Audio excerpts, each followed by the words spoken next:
Chapter 946. The dark earth stretched as far as the eye could see.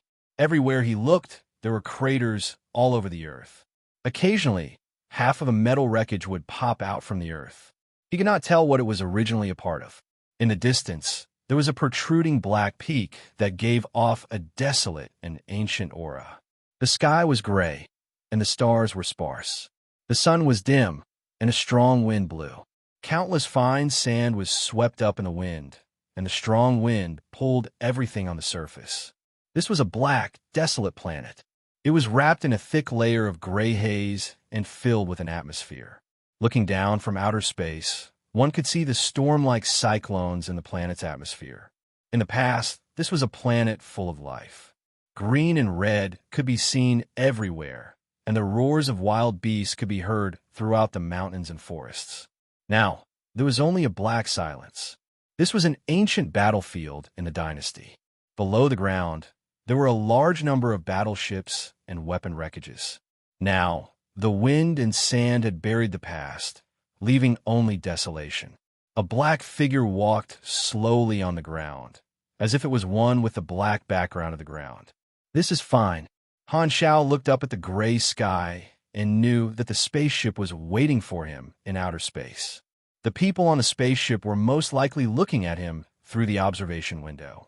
The commotion caused by the Beyond Grade A promotion would not be small, not to mention that this time it was the species sublimation and the main class promotion together. It would probably shake the earth and mountains. He was afraid that he would crash during the promotion on the spaceship. So Han Shao found a relatively nearby, uninhabited planet and prepared to complete his level 300 promotion there. Of course, he had already touched Fu Ding before coming, so he was full of confidence at this time. Opening the interface, both the promotion mission and class promotion mission were shown to be completed. Han Shao calmed down and chose to complete the mission. Level 300 promotion mission completed. Plus 70 yen. 1 yen equals 480 health equals 490 stamina. Every cell contains a huge amount of energy, causing your body to transform. Your genetic code is transforming toward a higher level. You have taken another step on the path of evolution. Your race has been detected as Black Star Race, exclusive race, unable to be changed. Randomly drawing 5 matching evolutionary directions. Drawing complete. Please select 2 races from the following 5 options to obtain a talent respectively. 1. Void God's Envoy, human form. 2. Endless Multiplication Mutant, group consciousness. 3. Void Grand Priest, human form. 4. Saint Tyracles. 5. Margalla Void Behemoth, it's a good direction. Han Shao raised his eyebrows and nodded. Previously, he had become a Void Saint, and now that he had become a Void Angel, he was getting closer and closer to the end of the evolution of the Void system. Endless Multiplication Mutant was a terrifying creature. It could multiply its own flesh and blood cells endlessly through energy. As long as there was enough energy, it could expand endlessly without worrying about its genes collapsing and eventually turning into a planet of flesh and blood. At the same time, he could control the formed flesh and blood structure. For example, he could form a new type of monster with normal life cycle ability, create a flesh and blood brain for it, and then split it from his own body. This way, he could create a new type of mutated monster that was controlled by his main consciousness but had its own consciousness. Saint Tyracles was an extinct race with excellent mechanical talents. Legend had it that they were natural-born mechanics. Margalla Void Behemoth was a void monster with an extremely strong body, similar to the Leviathan of the Void system. It was as famous as the Void Dragon race, but it was even rarer. After thinking for a while, Han Shao made his decision. He chose Void Angel and Saint Tyracles. The former was to maintain the evolution of the Void system, and the latter was to choose a talent that could increase the abilities of a mechanic. He now had quite a lot of Void talents. The reason why he did not choose Void Grand Priest was because it overlapped with many of the talents of Void Angel. Although Endless Multiplication Mutant was terrifying, Han Shao was not prepared to give up on his human form. He still had to be human. Margalla Void Behemoth was famous for being a tank. It was not that Han Xiao was arrogant, but he felt that he was already a top-notch tank in this aspect, and there was no need to increase his ability to take a beating. All the talents of the two races were displayed before him, and he could choose one of them. Han Xiao looked at it for a while and made his choice. You have received a new talent, Void God Power. You have received a new talent, Tyracle's Mechanical Legacy. Void God Power. Your understanding of the Void Dimension has reached a whole new level. You can control the Void energy in a more efficient way, cleanse yourself, and increase your attributes in all aspects. Current total enhancement, plus 900 STR, plus 30% ability power. Tyracle's Mechanical Legacy. The experience of mechanics is the inherited memory of the Saint Tyracle's race. The Saint Tyracle's race has excellent talent in the mechanic class. The cost of leveling up any mechanic class skill will be reduced by 20%, including but not limited to mechanic class skills, blueprint skills, and so on. The inherited memory of the Saint Tyracle's race records their unique technological achievements. When the total level reaches LV20, LV60, LV100, LV160, LV200, LV260, LV320, and LV360, special race blueprints will be unlocked. Boom! His brain was spinning rapidly, and the void energy kept washing his body. It was as if he had been attacked by ice and fire at the same time, cold and hot. Your Black Star race talent, Mechanical Genius, has been improved. Mechanical Genius. Total machinery affinity has increased from 15x to 25x. Mechanical creation performance bonus has increased from 30% to 40%. All mechanic class skills will be increased by 1 level. Your life has been improved. Your molecular structure has been improved. Your organ structure has been strengthened. Your metabolism has been changed. The potential of the Black Star race has been increased. You have received bonus stats, plus 334 STR, plus 320 DX, plus 470 ND, plus 767 INT, plus 580 MYS, plus 205 CHA, plus 8,000 energy. Energy realm bonus stats have been changed. Every single cell in his body was vibrating, pumping out waves of energy. The tremendous waves they emitted directly affected the entire planet's environment. It was as if his entire body had become the eye of the storm. With him as the center, the planet's atmosphere formed the eye of the storm.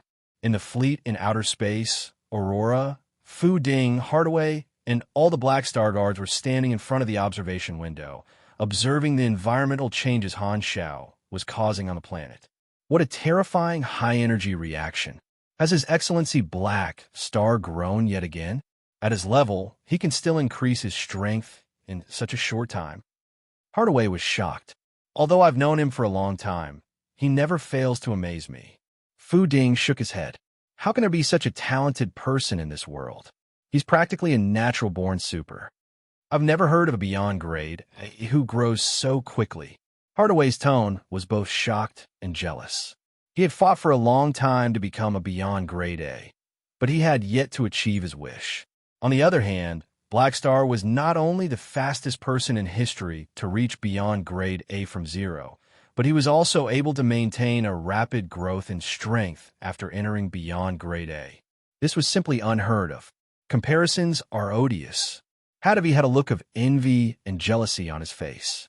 Not only him, but the other Black Star Guards were also shocked. Such a growth speed was simply unimaginable. Aurora clenched her fists nervously. Her palms were sweaty. This was the first time she had witnessed Han Zhao's promotion process after her Esper ability was formed. In her perception, Black Star's life force soared like a rocket, completely different from the common sense of beyond grade A. She could not help but be on tenterhooks, afraid that Han Zhao's promotion would fail. She was even prepared to consume 99% of her life force to help Han Xiao. After a long time, the high-energy reaction gradually decreased. Looks like it succeeded. Just as everyone was about to heave a sigh of relief, they were shocked to find that the high-energy reaction that had just decreased suddenly soared again, instantly breaking through the previous highest level. It rose and fell like their blood pressure. A new storm appeared again. He just completed his promotion, and now it's happening again? Everyone was dumbfounded. They felt as if their worldview had been shattered. At this time, Han Xiao, who was in the center of the planetary storm, had already confirmed his class advancement on the interface. Your class advancement mission has been completed. You have received a new class, Divine Throw Mechanic. Chapter 947. Divine Throw Mechanic, LV. 1 plus 450 energy, plus 5 STR, plus 5 DX, plus 15 END, plus 20 INT. You have received 15 free attribute points and 1 potential point. You have received the talent Key of Adeptus Mechanicus. You have received the talent Spiritual Instrument. You have received the talent Mechanical Force Enhancement, Creator's Heart. You have learned the ability Universal Simulation. You have learned the ability Dimension Factory. You have learned the ability Virtual Paramount. You have learned the ability Mechanical Tinder Proliferation. You have learned the ability Mechanical Civilization Enhancement. You have learned the ability Apostle Evolution. You have learned the ability Fusion, Mechanical Deity. You have learned the blueprint Divine Mechanical Throne. All of your virtual technology skills and talents have their effects increased by 50%. A series of notifications popped up on the interface, dazzling Han Xiao. The surging energy spread out again, and with Han Xiao at the center, it formed an enormous tornado. Looking down from space, it looked like a pot of gray soup being stirred. Divine Throw Mechanic was a stage of transformation. The upper limit of Lore Mechanic was LV40, and it jumped to LV60. From Apostle, Emperor, Lord, and finally Divine Throne. This was the peak of mechanics in the explored universe. Mecha Empire Manison was at the stage of Divine Throne Mechanic. Among the beyond grade, as in the world, no one could surpass him for the time being. At this level, all of his abilities had undergone a transformation. If the specialty of an apostle mechanic was that great power belonged to himself, the specialty of an emperor mechanic was the strengthening of the army style, and the specialty of a lore mechanic was the super long range of the all-map style and the ability to enchant apostle weapons. Then the specialty of a divine throne mechanic was that it had greatly strengthened the foundation of the three and pointed out a new direction. Han Xiao endured the pain of the transformation and carefully browsed through the interface, looking at the abilities that came with the class advancement. Key of Adeptus Mechanicus talent. Its basic effect was to increase machinery affinity by 200%. Its core effect was to establish his own machinery faith. As long as there were believers worshiping him as the god of machinery, he would receive feedback. The more believers he had, the stronger the feedback. There were many religions in the universe, and any Tom, Dick, and Harry could have believers. The machinery faith was a special religion in the universe, fanatically worshiping machinery and technology. It was a unity of materialism and idealism, worshiping every powerful mechanic and worshiping them as the god of machinery. Ever since Han Xiao had done so many things, he had actually gained a large number of believers of the machinery faith. Now, these believers could receive some feedback from him. Believing in a beyond grade a mechanic who had the key of Adeptus Mechanicus could increase their machinery affinity. Manison had always been the main target of worship for the current machinery faith, and he had obtained a huge amount of power from his believers. Now, Han Xiao also had the right to obtain power from his believers. To put it bluntly, this was like harvesting leeks. This was something that Han Technician knew very well. The Spirit Instrument talent increased the success rate of gold-grade blueprints. If he could create universal treasure gold-grade equipment, he would receive additional bonuses. In Han Zhao's previous life, there was a saying that was widely spread on the forums that the 5 super systems represented the 5 directions of a true god. The pugilist system represented the body, the psychic system represented the mind, the mage system represented the control of the rules, the Esper system represented the supernatural powers, and the mechanic system represented the equipment of the gods. Although this saying did not have any theoretical basis, It was indeed very interesting and made one's imagination run wild. Mechanical Force Ascension, Creator's Heart, was a core talent that increased machinery affinity by 450%, machinery production efficiency by 300%, and machinery creation performance by 40%. Just like Mechanical Force Ascension, Apostle's Body, this was also an ability that allowed his mechanical force attributes to transform. At the same time, this talent also provided stronger personal attributes. According to the level of all mechanic skills, including blueprint skills, it would provide free attribute points. A single skill would give 1 point, level 7 would give 2 points, and level 10 would give 3 points.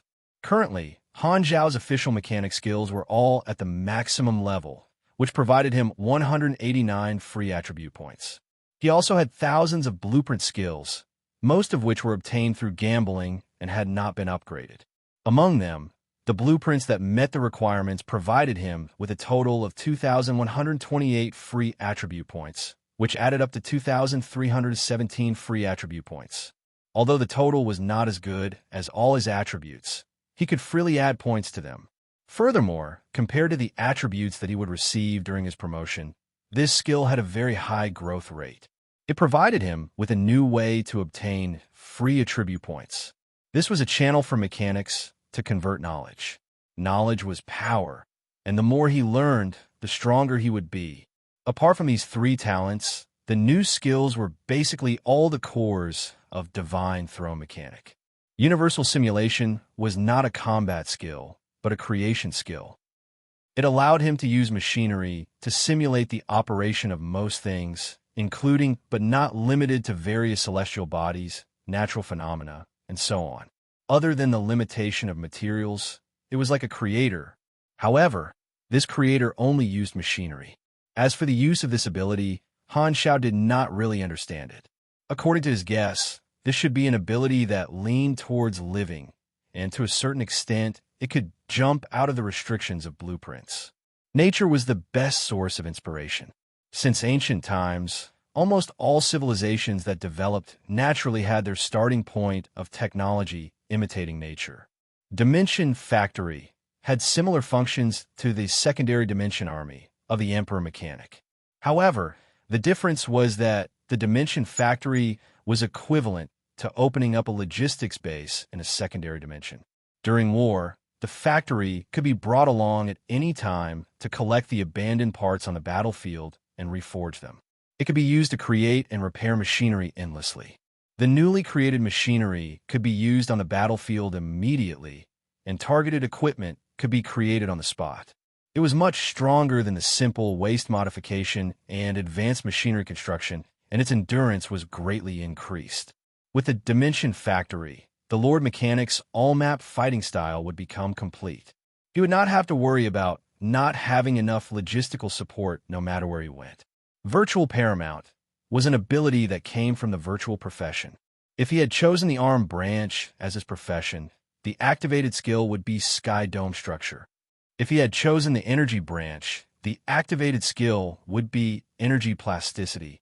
The basic effect of Virtual Paramount was a 200% increase in virtual technology and all virtual skills +3 by default. Its core function was to open up a virtual world and occupy a place in the quantum network. Only virtual life forms and their own virtual souls could enter. It had many uses. It could be used as a breeding ground for virtual life forms to evolve nature. It could also be used as a fortress in the quantum network, releasing a large number of special AI hunters to hunt for information in the quantum network, intercepting data, or spreading viruses. When using Virtual Soul to virtualize the target's soul, it could also trap the target in this virtual world. Compared to the quantum network, the target's escape time would be greatly extended, and forcefully escaping would cause greater mental damage. Han Zhao felt that Manison had relied on this ability to enslave the AI civilization. Mechanical Tinder Proliferation and Machinery Civilization Strengthening were both talents that strengthened mechanical life forms. The former increased the efficiency of one's transformation into mechanical life forms, increasing the effect of Tinder Awakening. The latter strengthened one's subordinate mechanical life forms in many ways.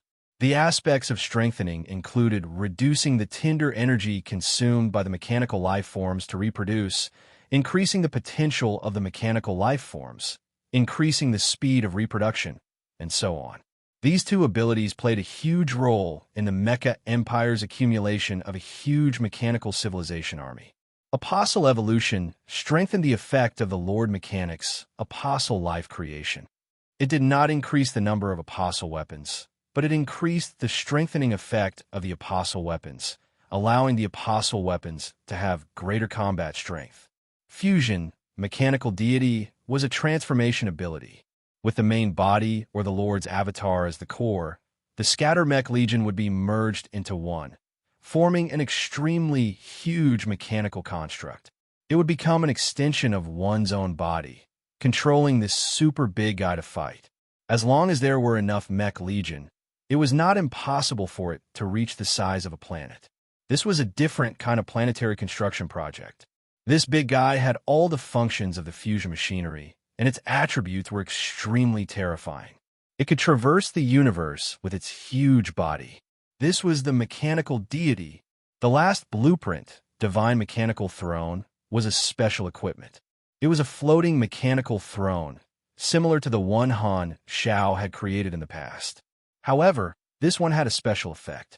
Sitting on it could increase one's machinery affinity, obtaining a 1x increase in machinery affinity. Therefore, it was not unreasonable for some beyond grade as to like the mechanical throne. Of course, most of it was for the sake of being cool.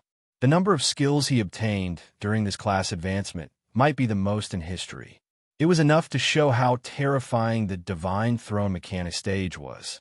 The increase in my strength this time is too great. Even though the class advancement process was not over, this bit of pain was unable to suppress Han Zhao's excitement. After completing the level 300 promotion in class advancement, he had truly stepped onto the level of ES God, the Mecha Empire, and the Dark Emperor. Chapter 948. At the same time, in a dynasty military outpost not far away from this ancient battlefield planet, an ear-piercing alarm sounded. Warning! Warning! High-energy reaction source detected. Eruption frequency 917B/MS. Energy spectrum deviation index plus 78. 7 plus 134. 5. Calculating energy wave model. Calculation complete. Model type, Anupole explosion. Matching database. Matching complete. Possibilities, dimensional rift opening, 42%, descent of high-dimensional god, ethereal, 31%, primordial psionic energy pollution, 24%, sudden collapse of supernova, 4%, beyond grade A self-destruction, 88%. Activating K0081 plan. Immediately send out unmanned spaceships for on-site investigation. Woo woo woo. The alarm sounded, and the soldiers in the military outpost immediately returned to their posts. The pilots came to the cockpit of the drones and activated virtual piloting. Then, a large number of short-range hyperdrive drones were released from the port of the outpost. Under the remote control of the pilots, they turned into streams of light and flew toward the coordinates of the energy explosion. Very soon, they arrived at the coordinates. From afar, they could see a fleet hovering outside the atmosphere of the planet. At this moment, the terrifying energy waves swept across the entire planet time and time again. The atmosphere of this ancient battlefield planet was already a mess. This is the Red Empire's unmanned reconnaissance team. Please report your identity immediately. As soon as the two sides met, the dynasty's sentries immediately opened the wide area network and requested to check their identities. At the same time, they activated a 3D scan and scanned the spaceships of this fleet from afar. After checking, they were immediately shocked. It was the fleet of the Black Star Corps. At this moment, Aurora picked up the communication. This is the fleet led by Black Star himself. What are you guys doing here? Seeing that it was an ally, the dynasty's sentries immediately relaxed, and their attitude instantly became friendly. We detected a high energy reaction. What happened here? The dynasty's sentries gestured to the abnormal phenomenon on the planet. This was done by Black Star. He's on the planet. That's Black Star? When the dynasty's sentries thought of the possibility of the data calculation, everyone was shocked. Could it really be the most likely beyond grade A self-destruction? Black Star had exploded? Thinking of this, the hearts of the dynasty's sentries suddenly sank, and a wave of sadness appeared in their hearts. His Excellency Black Star died in the line of duty? Aurora was puzzled. What's going on? Why are you cursing people out of the blue? After explaining, the Imperial Sentinel realized that he had misunderstood. In fact, they could not be blamed for this misunderstanding. The data matching had always been very reliable. Before Han Shao, the life evolution of a beyond grade A had always been subtle. No beyond grade A had ever stepped into a higher level in one step. Han Zhao's rapid advancement had condensed the process countless times, and when the energy waves were stacked together, the degree was extremely terrifying. This was the first time the Imperial Sentinels had encountered such a situation, and because there was no corresponding example in their database, they had made the wrong judgment. However, from today onwards, Han Shao would become the first reference case in the database, and possibly the only one. Since they were there, the Imperial sentries did not leave immediately, but simply moved to the side of Black Star's fleet to observe the anomalies on the planet and collect data. Aurora originally wanted to chase them away, but after thinking about it, she did not stop the dynasty's actions. The Black Star Corps had been under a lot of pressure recently, and they needed some opportunities to increase their reputation. With the dynasty coming to investigate, they could increase the importance of the dynasty's upper echelons toward them. At the same time, they could borrow the dynasty's hand to increase Black Star's influence again. After following Han Shao for so long, the way she thought about problems was more and more similar to that of Han Shao. After a while, the high-energy reaction on the planet gradually decreased, and the highest eruption period passed. The transformation process gradually came to an end, and the cells slowly quietened down from their highly active state. The uncontrollable energy dissipated less and less, and the pain receded like the tide. Opening the interface, Han Shao summarized the improvements of this advancement. First, in terms of race enhancement, the Black Spirit race's unique talent had increased, bringing more bonuses. One should not underestimate the increase of 0.1x total affinity. To Han Shao, it would increase his machinery affinity by at least a few hundred points, not to mention the +1 effect of his mechanic-class abilities. The two race talents that came with the evolution of the species were both the core abilities of the species, and they were both growth talents. Void Divine Power gave him a total of 4,500 attribute points and a 30% increase in ability strength. This was also one of the abilities that came with the evolution of the Void race. Tyracle's Mechanical Legacy currently gave him a 360% increase in machinery affinity. However, the core of this talent was the unique blueprints that were unlocked at different levels. These were the essence of the research accumulated by the species. Han Shao flipped through some of the unique blueprints, and they were all very high-quality equipment. He expanded his blueprint library, and there were a few technologies that even surprised him. He still needed to slowly digest them. The St. Tyracle's race perished during the exploration era, and the reason was similar to the evolutionary civilization. However, their information was not lost. Most of the technology left behind by this civilization was received and digested by the Radiant Federation, allowing the Radiant Federation to add a thick branch to their technology tree. It was said that when they were building the multidimensional sky opening transportation device, they had borrowed a portion of the St. Tyracle's race's technology. The unique blueprints unlocked at level 300 involved many fields, and they were all very difficult to create.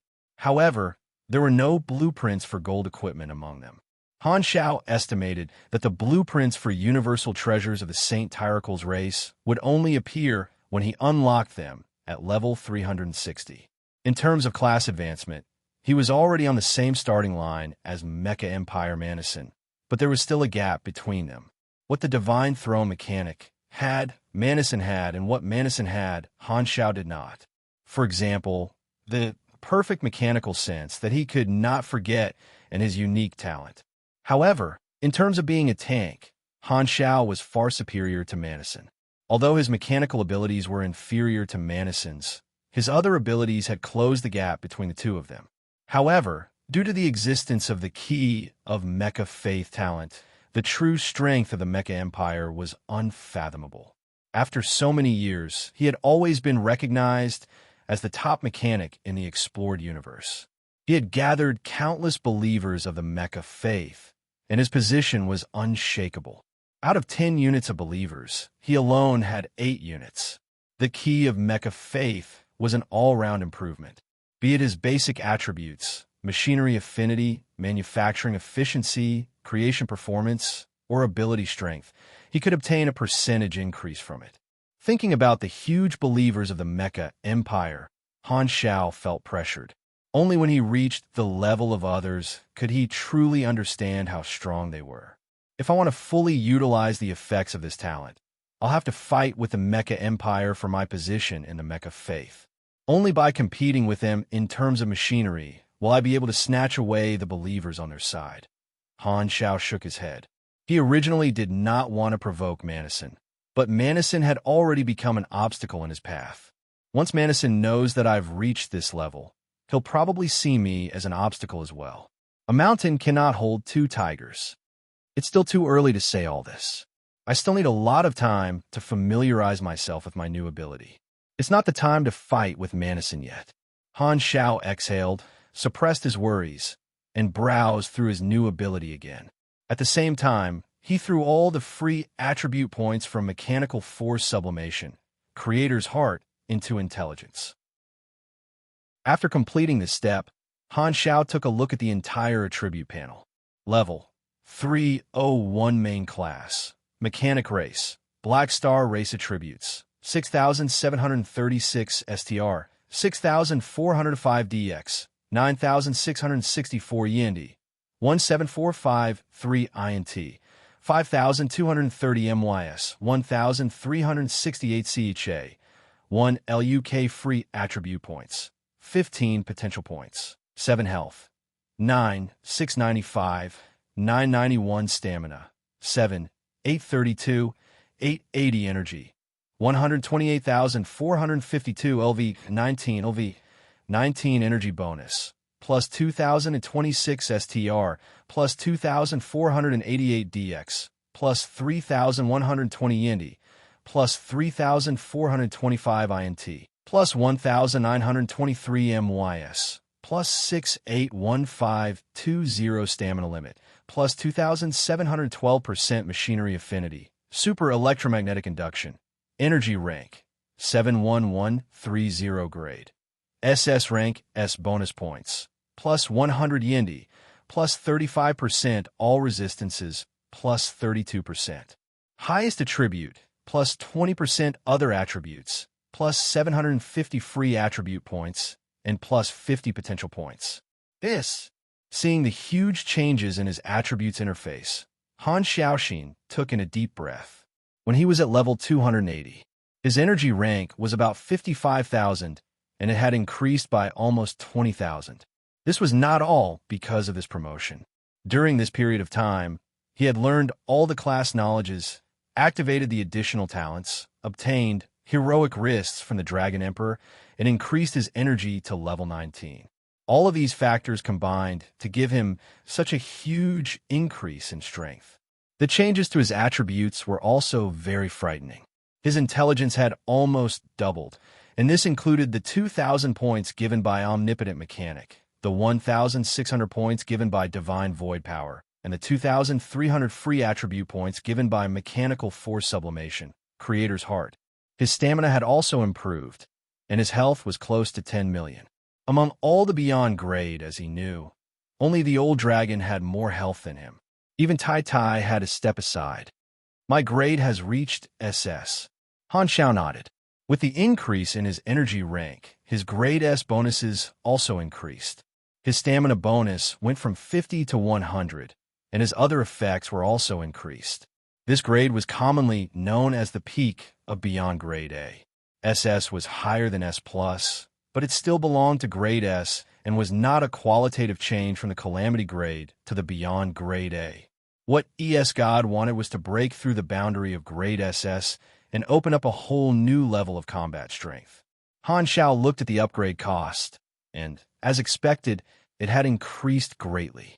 The experience he had accumulated in version 3.0 was almost used up, and with the little experience he had left, he could only level up 3 or 4 more times, which was not significant.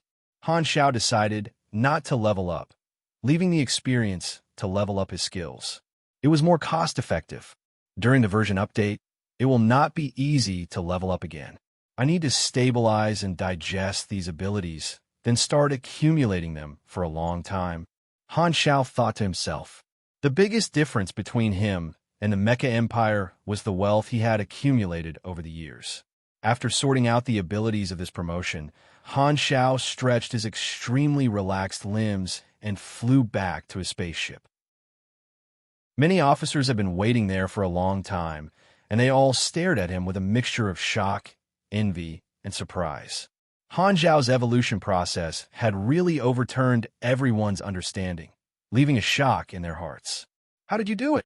Hardaway could not help but ask, his eyes glowing like a wolf, as though he could not wait to strip Han Xiao naked and examine him carefully from the inside out to see which part was different from the others. Han Xiao glanced at him and said, "If you had used the time you spent playing cards to train, you might have become a beyond grade A super long ago. Like hell, I believe you." Hardaway was furious. Aurora pursed her lips and said worriedly, "Will there be any side effects?" She felt that such a method of evolution was against common sense, and it was too intense. There might be negative consequences. After effects, Han Xiao pondered. If becoming handsome counts as after effects, I might be beyond cure. Shut up. Aurora rolled her eyes. Although you're indeed very charming, I still have to say, I've never seen such a shameless person before. However, the worry in her heart was also reduced by quite a bit. Blackstar knew what she was capable of. If there was really something wrong, he would have pestered her for the life essence long ago. Fu Ding walked forward and hugged Han Xiao lightly, smiling from the bottom of his heart. Congratulations. During the Secret War, he had witnessed Han Xiao enter the Beyond grade, a super from the Calamity grade, and he was the only person present who was calm. His trust in Han Xiao's potential was far beyond what others could imagine. At this time, the dynasty's sentry fleet also sent a message of greeting.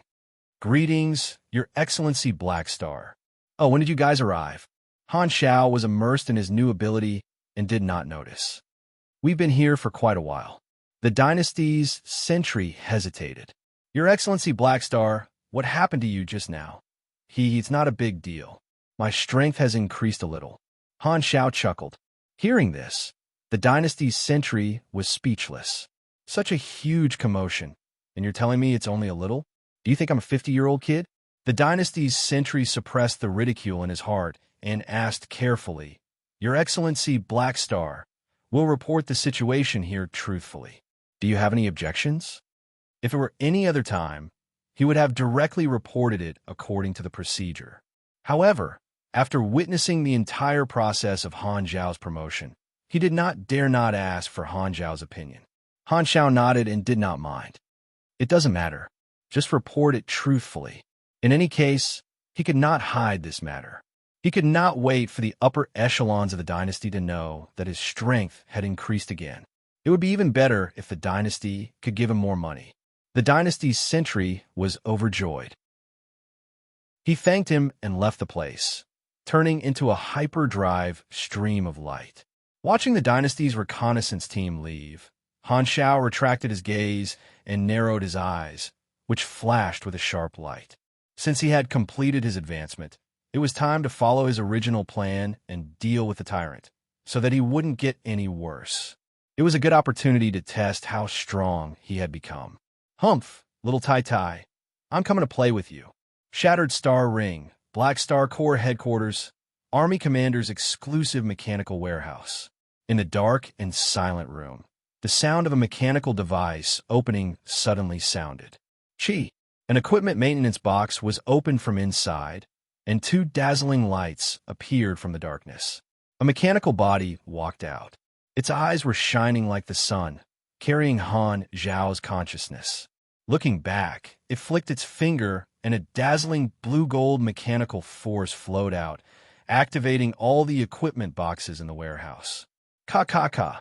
Boxes after boxes were opened one after another, and all the stored mechanical soldiers were activated, walking out one by one. The mechanical body walked out of the warehouse with a reserve mech legion.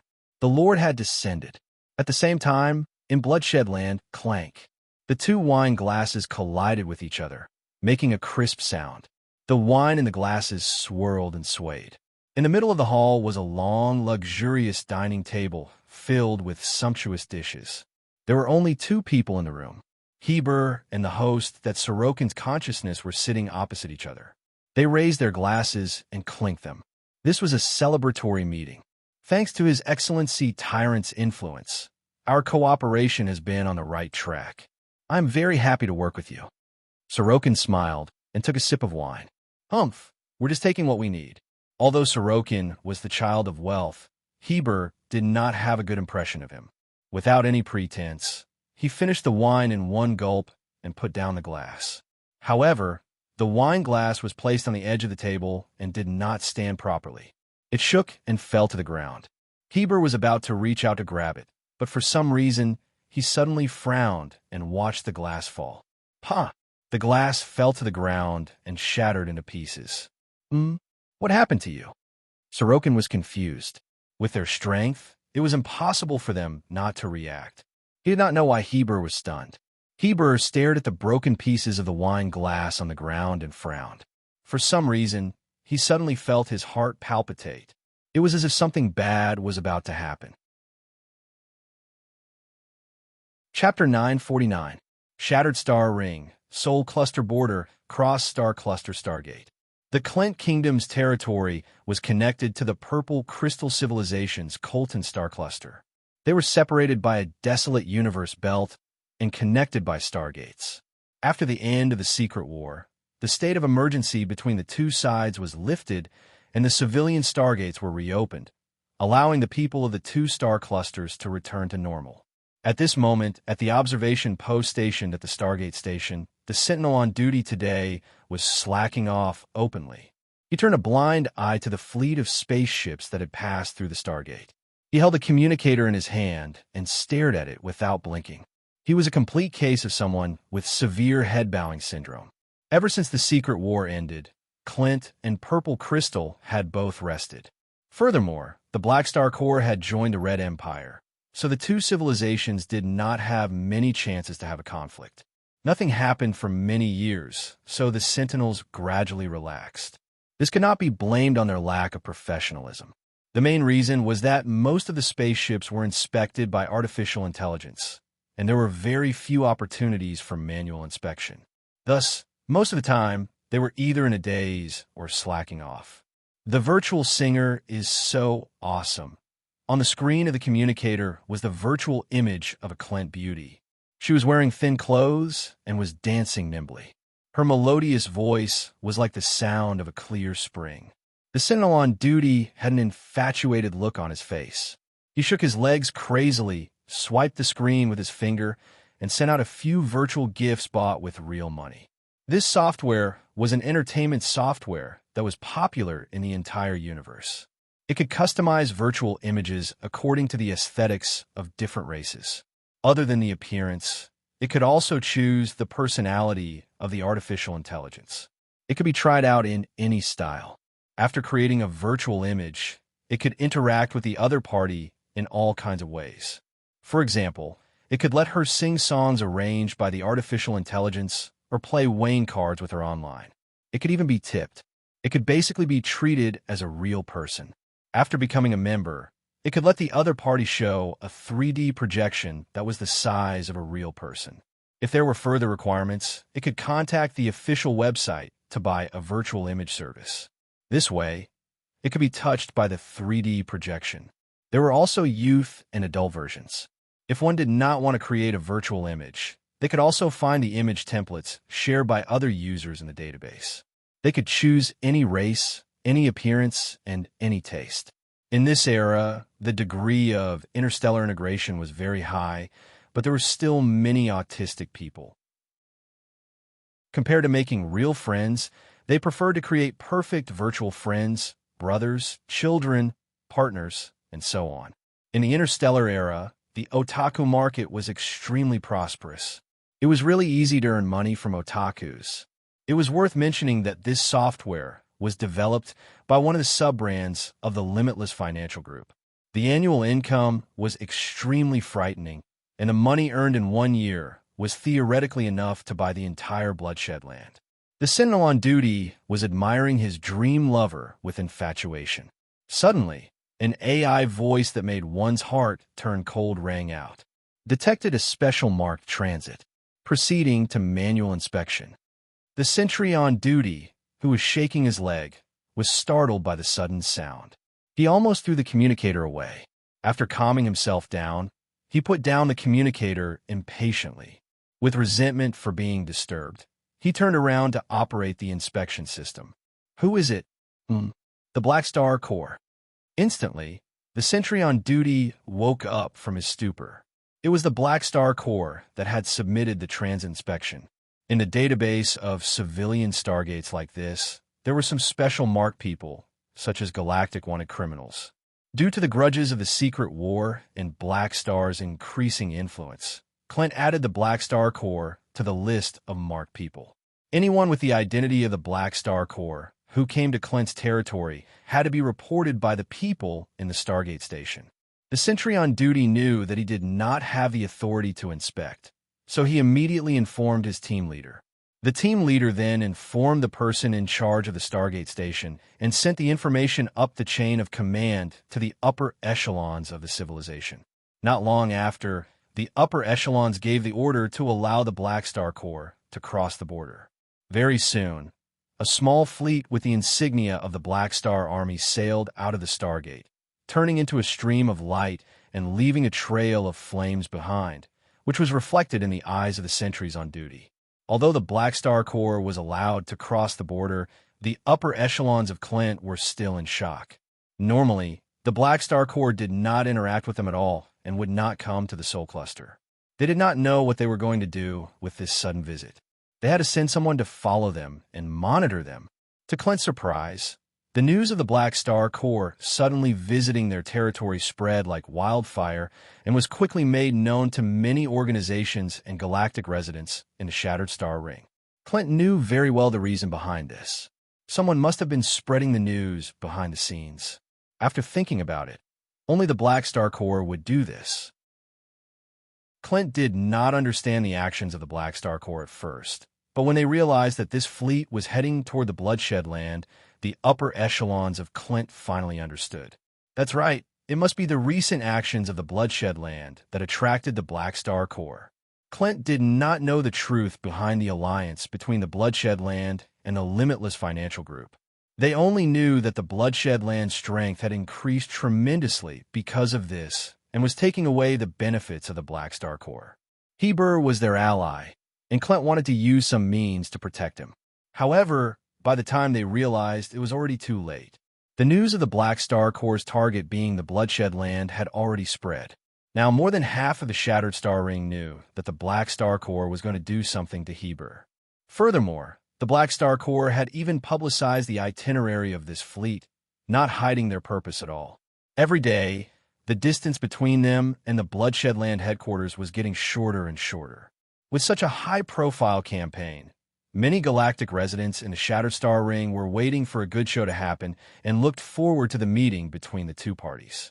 The topic of public opinion had already become a hot topic, and Clint could not do anything even if they wanted to. After more than half a month of waiting, the Black Star fleet finally arrived at the Bloodshed land headquarters. In the sky above the Bloodshed land headquarters, fleets filled the sky like a cloud of steel. All the Vanguard officials had been summoned back, leading different fleets and waiting for the arrival of the fleet. Heber stood on the ground of the planet with his hands behind his back. He looked up at the dark sky with an expressionless face, not saying a word. According to the itinerary announced by the Black Star Corps, today was the day that this fleet would arrive. When he realized that the Black Star Corps was coming toward him, Heber knew that his bad premonition had come true. However, this was his territory, and he would not and could not run. Not only that, Heber had even made the moving headquarters stop on the spot and wait for the arrival of the Black Star fleet, purposely showing that he was not panicking at all. This was to prevent people from thinking that he was afraid of Black Star and manipulating the headquarters to run away and delay the journey. In fact, Heber did not understand the intention of Black Star's actions. He did not think that Black Star would dare to start an internal conflict between the dynasty's allies. Is this guy trying to use this method to intimidate me? You're clearly waiting in the dynasty's territory and not coming here personally. You want me to be afraid of you? Humph, what wishful thinking.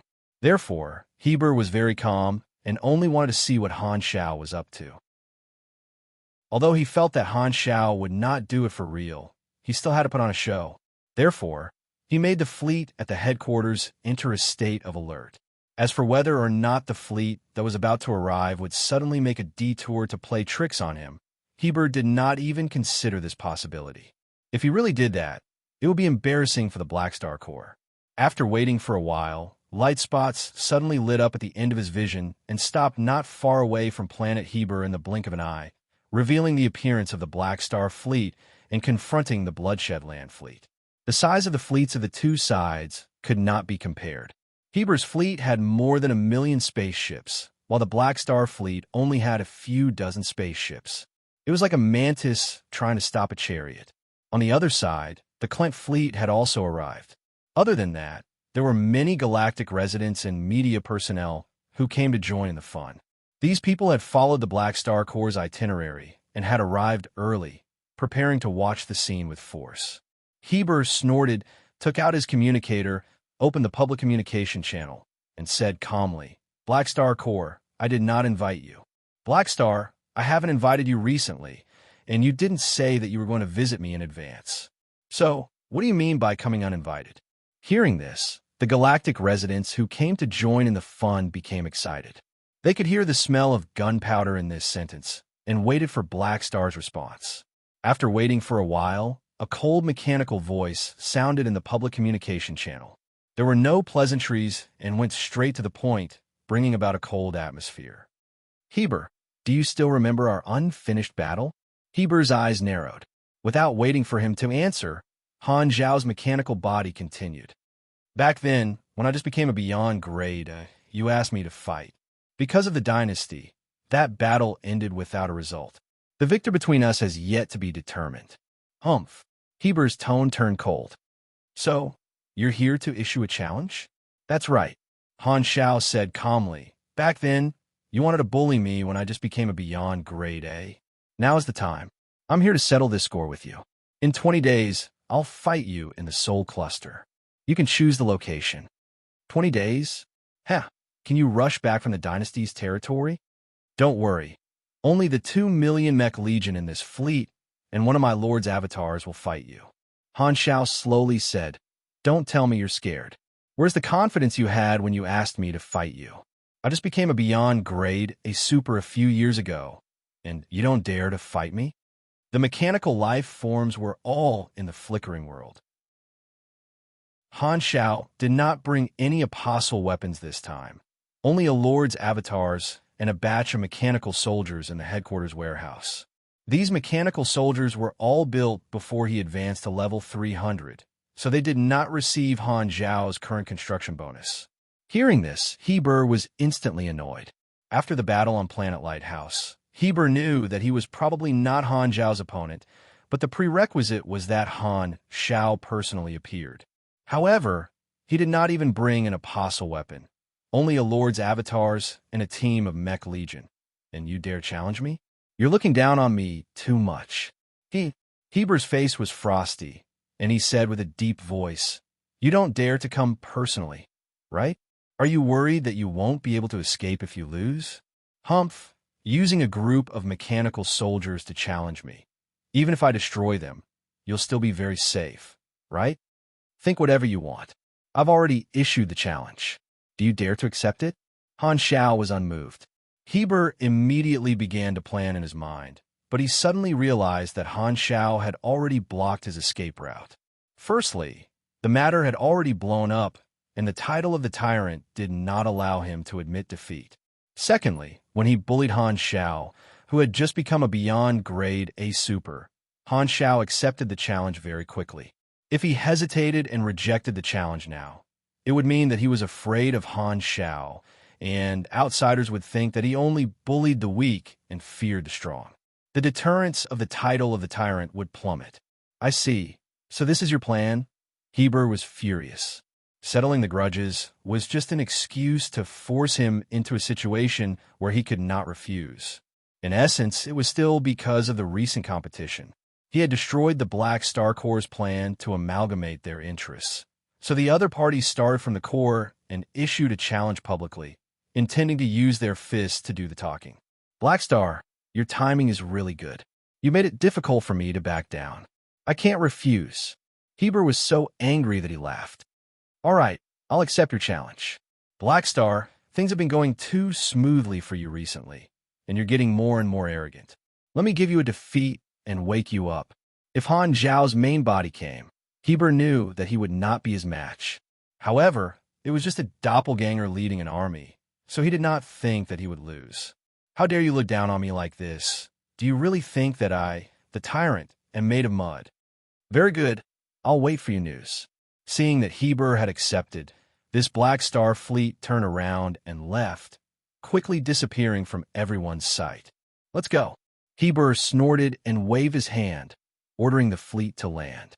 He coldly glanced at the spectators before walking back into the palace. His tall and muscular figure also disappeared from everyone's sight. The galactic residents who had watched the entire process were excited. Many of them had seen the battle between the two of them many years ago. Now, history was repeating itself in front of them. However, this time, the roles were reversed. Haha, there's going to be a good show. The last time the dynasty stepped in, the two of them did not win. I wonder if the dynasty will still intervene this time. It can't be. They should have no reason to interfere. They did not stop the tyrant from fighting last time. So how can they stop Black Star from settling the score this time? So this is Black Star's battle of revenge. He's finally planning to take revenge. I knew it. The two of them have always been at odds. Even if they're allies, there's bound to be a battle.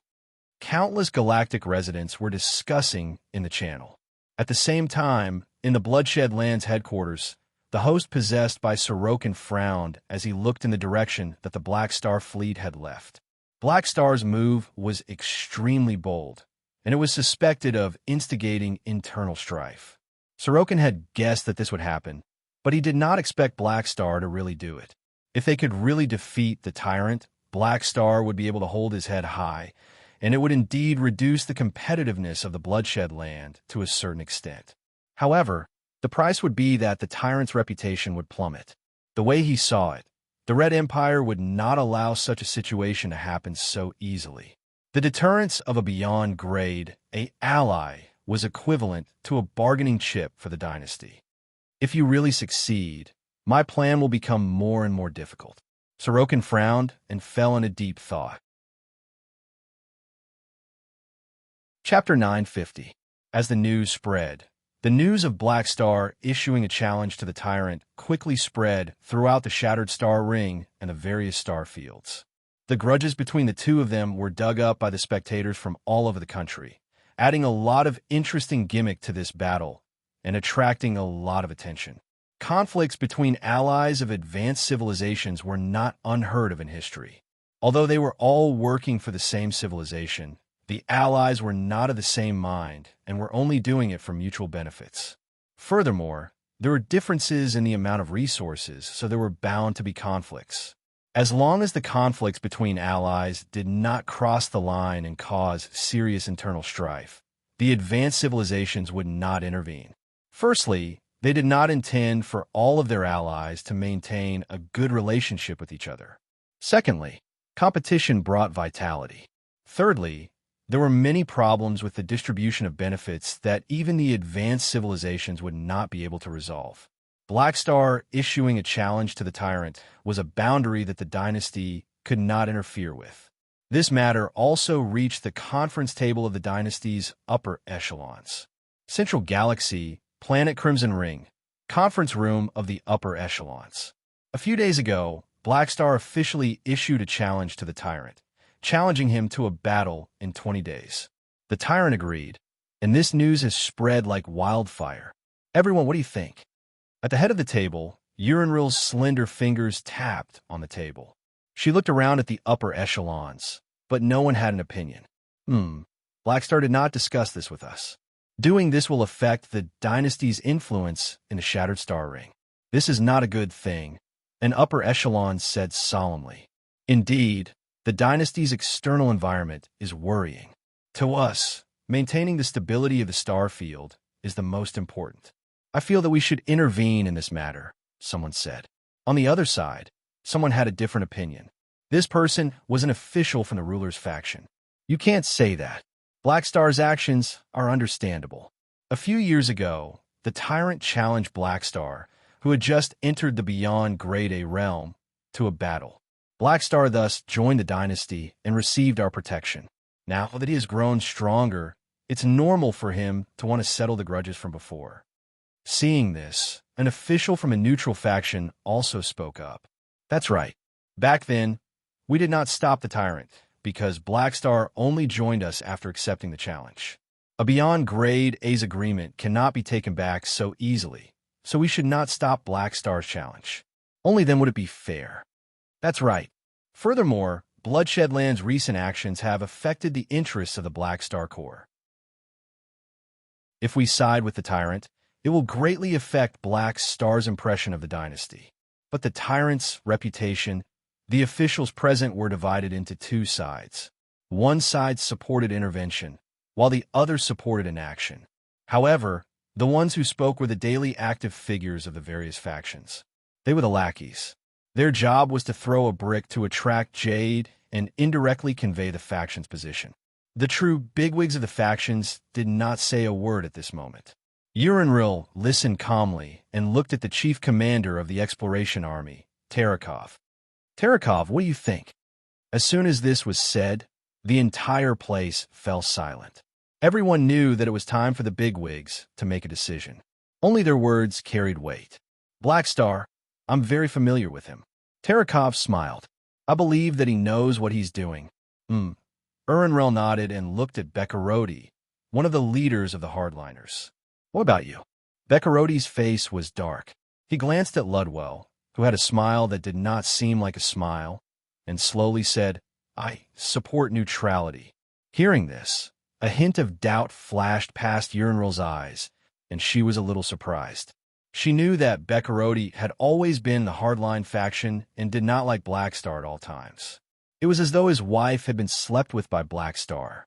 She had asked Bekarodi just now to get his opposing opinion. However, she did not expect Bekarodi to stand on Black Star's side. Supporting neutrality meant supporting Black Star. Everyone present knew that if the battle continued, the tyrant's reputation would be severely damaged, and Black Star's reputation would soar.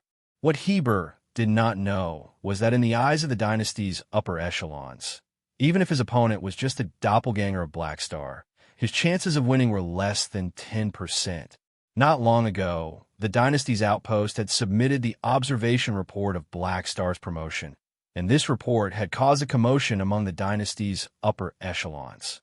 Black Star had only entered the beyond Grade A realm for a few years, and the battle on Planet Lighthouse and the fall of ES God had both shown his growth. Originally, the dynasty thought that he would be quiet for a period of time, but Black Star seemed to have drunk high-energy oil and soared into the sky. He had actually grown in such a short period of time.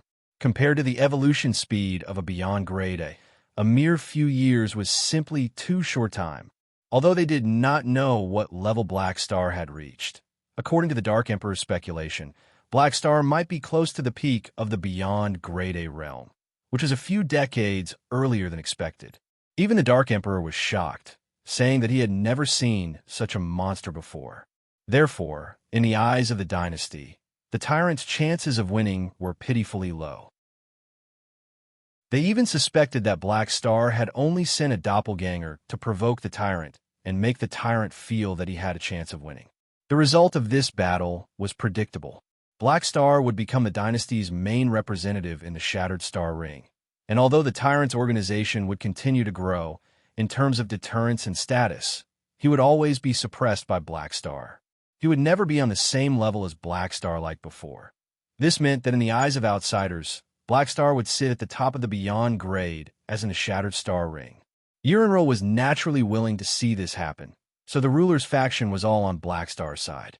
She had originally thought that there would definitely be someone who would insist on interfering with the battle today, but she did not expect that Bekarodi, who was the most likely to cause trouble in her heart, would actually change his position.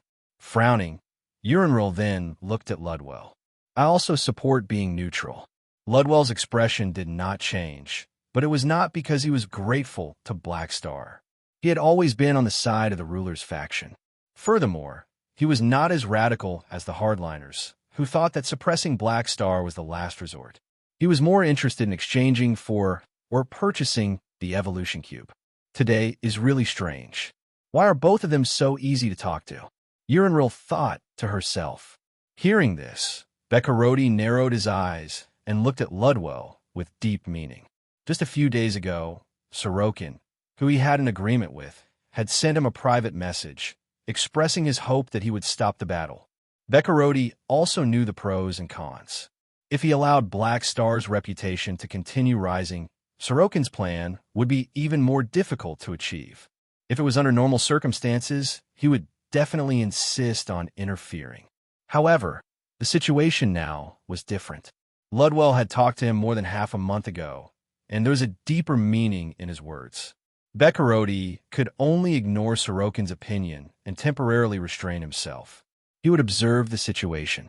Scheming for the evolution cube was good, but self-preservation was more important. There was some silence in the conference room, and the atmosphere was strange. When the high-ranking officials of the other factions saw that these big shots had unified their opinions, no one jumped out to object, and they all agreed. Since no one has any objections, Unravel felt that this was going too smoothly. Calming herself down, she slowly said, "It's decided then. As long as Black Star does not go overboard, such as killing or crippling the tyrant, we will not interfere." Understood. Everyone nodded, each with their own thoughts. Black Star and the tyrant are fighting? In the group chat of the Red Empire Beyond Grade, as Bayoni spoke with great interest, which instantly blew up all the lurkers. I knew that the two of them would fight one day. Milizos snorted. "Don't say anything else. Let's start." Bayoni rubbed his palms together. "A small bet for fun. I'll bet on Black Star, 50 million anus." Raven Loudy chuckled, not embarrassed at all about selling out the tyrant.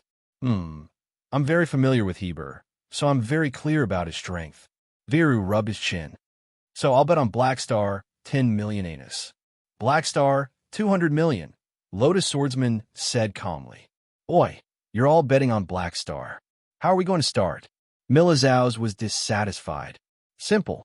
You call all the Ancient Ones over, and I'll call the Radiant Federation and Arcane Church allies over. It'll only be interesting with more people." The third strongest national pillar, who was usually lurking, appeared and joined in the fun. Great. Milizaus laughed. Although the Arcane Church had injured him, they had suffered more losses than him, so he did not hold any grudges against them. The Beyond Grade, a circle, was only so big. Although they belonged to different advanced civilizations, some of them still had personal relationships with each other. The third strongest national pillar had a good relationship with many Beyond Grade, as from the other two civilizations.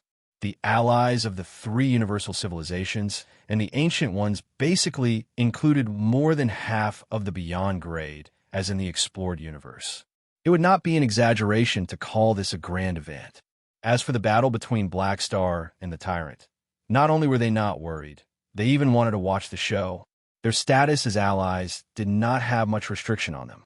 Only the true direct descendants of the dynasty would think for the dynasty wholeheartedly. They were all Beyond Grade, as how could there be a good show if they did not fight? In a certain distant star field, on a certain blood-red planet. On the blood-red planet, an endless beast horde was like a black ocean, constantly charging toward a red figure in the center. Countless broken beast corpses fell on the ground, and blue blood seeped into the soil, leaving blue patches on the red planet. These beasts were ferocious galactic creatures that could hibernate and drift in the universe. Once they landed on a planet, they would rapidly reproduce and eat everything on the planet's surface, causing disasters to fall from the sky. In a prosperous star field, these galactic creatures had already been wiped out. However, in some remote and desolate areas, there were still nests. At this moment, the center of the beast horde was constantly exploding with dense crimson energy. The energy swept past, reaping lives and blasting the beasts into pieces. Hela's eyes were as cold as ice, and there was nothing in her eyes other than the beast horde. Death energy poured out like it was free, and the soul energy of the dead beast seeped in her body and continuously strengthened her esper ability. In the sky, Ames floated in midair, looking down at Hela, killing the beast horde alone, not interfering. Coming out of train was not a sightseeing trip. If Hela wanted her esper ability to grow quickly, the fastest shortcut was to slaughter a planet. However, this time, the targets were all kinds of ferocious beasts. The battle lasted for who knew how long, and when the last beast fell, Hela was already drenched in blue blood. She panted heavily and looked around. As far as her eyes could see, corpses were everywhere, and the ground was dyed blue. The corpses stretched as far as the eye could see, numbering in the hundreds of millions. The blood of these creatures smelled like expired milk, extremely sour and smelly. There was a pungent smell of blood everywhere.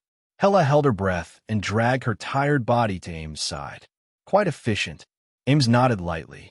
Looking down at the tragic situation on the ground, Ames clenched her hand. Rumble. The ground shook as if an earth dragon was turning over. Earth dragons broke out of the ground and rolled on the ground. It was a spectacular scene. After using her force field to flip the ground for a while, the dust gradually dissipated and all the corpses were buried underground. It was as if the ground had been plowed. If Ames were to take action, destroying the beast horde would be a piece of cake. When you can reap the lives of hundreds of millions of creatures with a snap of your fingers, you will have reached beyond grade A. Ames retracted her jade-like hand into her black hollowed-out sleeve and said with a smile. Hela nodded silently, her face expressionless, as if the blood all over her body did not exist. By the way, I saw a piece of news just now. Ames took out her communicator, shook her head, and chuckled. Black Star has challenged the tyrant. They're going to fight in a dozen or so days, just like a few years ago. He didn't even change the 20-day agreement. He really has a bad taste. In the previous battle, Ames had faced the enemy together with Black Star, so it left a deep impression on her. Hela frowned slightly, a cold, murderous aura faintly leaking out. Do you want to go back and help? Hee, don't worry, Ames smiled faintly. The current him no longer needs my help. The organizations of the various star fields were paying attention to this matter, and under the influence of some people, more and more people's attention was attracted to the battle between the two of them. The gossipy galactic citizens interpreted all sorts of meanings from this battle.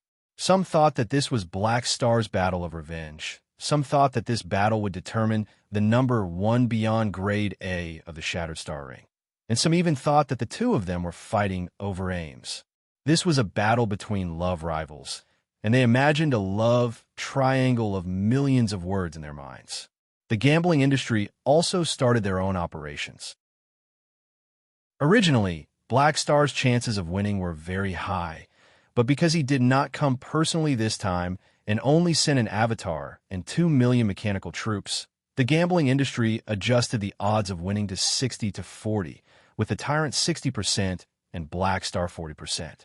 Ordinary people had no way of understanding the actual strength of a beyond grade A, and in many people's eyes, although Black Star's recent battle results were impressive, the Tyrant was not weak either. The Tyrant's name had long been ingrained in the hearts of the citizens of the Shattered Star Ring. Many people felt that a Beyond Grade A who did not come personally would not be a match for another Beyond Grade A, so there were actually many people who placed their bets on the Tyrant. 20 days passed in the blink of an eye. Clank Kingdom's territory, Soul Cluster, Black Star Tyrant. This was originally a desolate planet with a serial number. More than 10 days ago, Heber had chosen this place as the battlefield, so Clint had directly changed the name of the planet on the star map. Perhaps Clint planned to turn this planet into a tourist attraction, but the spectators felt that this name would not be used for long. After the battle, it was hard to say whether this planet would still be around after the battle. Blackstar did not mind choosing Clint's territory as the battlefield. Firstly, it showed his strong confidence, and secondly, it was because he was not afraid of losing his mechanical troops, so Clint could not do anything. Beyond Grade A mechanics were a headache in this aspect. As long as they had enough money, they could take risks without any fear, and Clint could not do anything. At this moment, countless spaceships gathered around Black Star Tyrant. With a lesson from a few years ago, all the spectators stayed far away. No one wanted to be the next lucky spectator to be randomly killed. The Bloodshed Lands fleet hovered in the surroundings, guarding the surroundings. Heber stood alone on the surface, his eyes closed as he rested. His mountain-like body stood straight, and his black cape fluttered in the wind. His aura was very powerful. Can he really win? On one of the battleships, a Vanguard official could not help but break the silence with a worried expression. "Are you doubting His Excellency Tyrant?" Rothers looked at him unkindly. "Don't you?" Rothers clenched his teeth, glared at him, and turned around. However, he did not refute. In fact, his palms were sweating as well. If the Tyrant could not defeat Black Star himself, although he would be disappointed, he was mentally prepared and would accept it. However, this time, it was only Black Star's doppelganger. If His Excellency Tyrant still could not defeat him, no, that's impossible. It's only been a few years. How can Black Star be so strong? Rothers shook his head and muttered to himself. It was unknown if he was trying to convince others or himself. Joe turned around to look at the worried Vanguard officials, and his face darkened. Once upon a time, the 8 Vanguard officials had absolute trust and loyalty toward His Excellency Tyrant. But now, when did they start to waver? That's right. When Black Star entered the Beyond Grade A realm, and the Tyrant lost, these signs appeared. Thinking about this, Chowda felt complicated and vexed. If he had known, he would have gone against the Tyrant's will and killed him in the secret war. Black Star, this is really a vicious plan that goes straight to the core. You have to win, Your Excellency Tyrant. Otherwise, it will be difficult to lead the team. Sigh, what a pity. There are no ifs in this world. Jode sighed. At this moment, Heber suddenly opened his eyes and looked in a certain direction. Beep, beep, beep. The radars of every spaceship reacted. Everyone looked in the same direction and subconsciously held their breaths. The Black Star fleet slowly appeared in the distance, neither too fast nor too slow, arriving late. They're finally here. Heber's eyes were cold, and his hands behind his back clenched tightly. P.S. I recommend a book, The Old Alley. The author is an expert in concealment. Introduction. Beijing in the 25th year of the Republic of China is about to welcome a great change. Behind the prosperity, there are traitors in the alley. Chu Mufeng, a small criminal police officer, has great ambitions. Chapter 951. The spaceships along the way all move to the side, making a path for the Black Star fleet to pass through. Under the excited and expecting gazes of countless people, the Black Star fleet slowly flew above the Black Star Tyrant. The black steel hatch opened, and countless mechanical soldiers swarmed out, forming a long dragon. They quickly formed a dense and neat formation in the sky, occupying the sky. Their armor reflected the same galaxy. Pairs of mechanical eyes looked down at the brown planet below, focusing on the lonely tyrant. Heber stood with his hands behind his back, unmoved. He coldly looked at the dense mechanical army in the sky and suddenly snorted. His powerful lungs let out a roaring sound wave. Buzz! The echo was like thunder. Then, every cell of Heber's began to pump energy crazily, allowing the radars of every spaceship to detect a high-energy reaction. The pugilist flames in his body roared and surged, condensing on his legs. His body seemed to have become countless times heavier. Even though he was standing still, the ground under his feet cracked and spread. Both sides had assumed battle stances and were itching to fight. The tense and austere atmosphere was like an invisible net that instantly enveloped the entire battlefield. Countless people present became nervous and could not help but hold their breaths. This time, the Lord's avatar stepped out from the crowd and came to the front of the Mech Legion. Its body was covered in mechanical force, and its eyes were shining. It carried Han Zhao's will. "I'm here," Han Zhao said in the public channel. "Umph." Heber snorted coldly. This time, the dynasty did not interfere. Both of them knew that the battle would only end when one of them fell. Suddenly, Heber bent his knees and stomped on the ground. With him as the center, a shockwave spread out in all directions. Boom! The ground cracked under his feet, and Heber shot into the sky like a rocket. His eyes flashed with a cold, fighting spirit, and he shot toward the Mech Legion in the sky like a golden meteor. In the sky, violent mechanical force surged out from the Lord's avatar, instantly connecting all the Mech Legion. At this moment, Han Zhao activated many skills and habitually cast a luck curse on Heber. The next moment, the vanguard troops, who were in charge of attacking and resisting, suddenly dove down and charged toward Heber. There was no point in saying anything in such a situation. There was no foreplay. Both sides went straight to the point as soon as they met. The golden meteor collided with the vanguard mechanical army. Countless melted armor and broken parts exploded like bombs, shooting everywhere. Bang, bang, bang. Heavy mechanical soldiers shattered and fell one after another. The golden meteor penetrated deep into the formation before gradually slowing down and being entangled by countless machines. The long-range troops at the back spread out and spun around Heber like a metal tornado. They shot out psionic cannons and dark energy annihilation cannons one after another.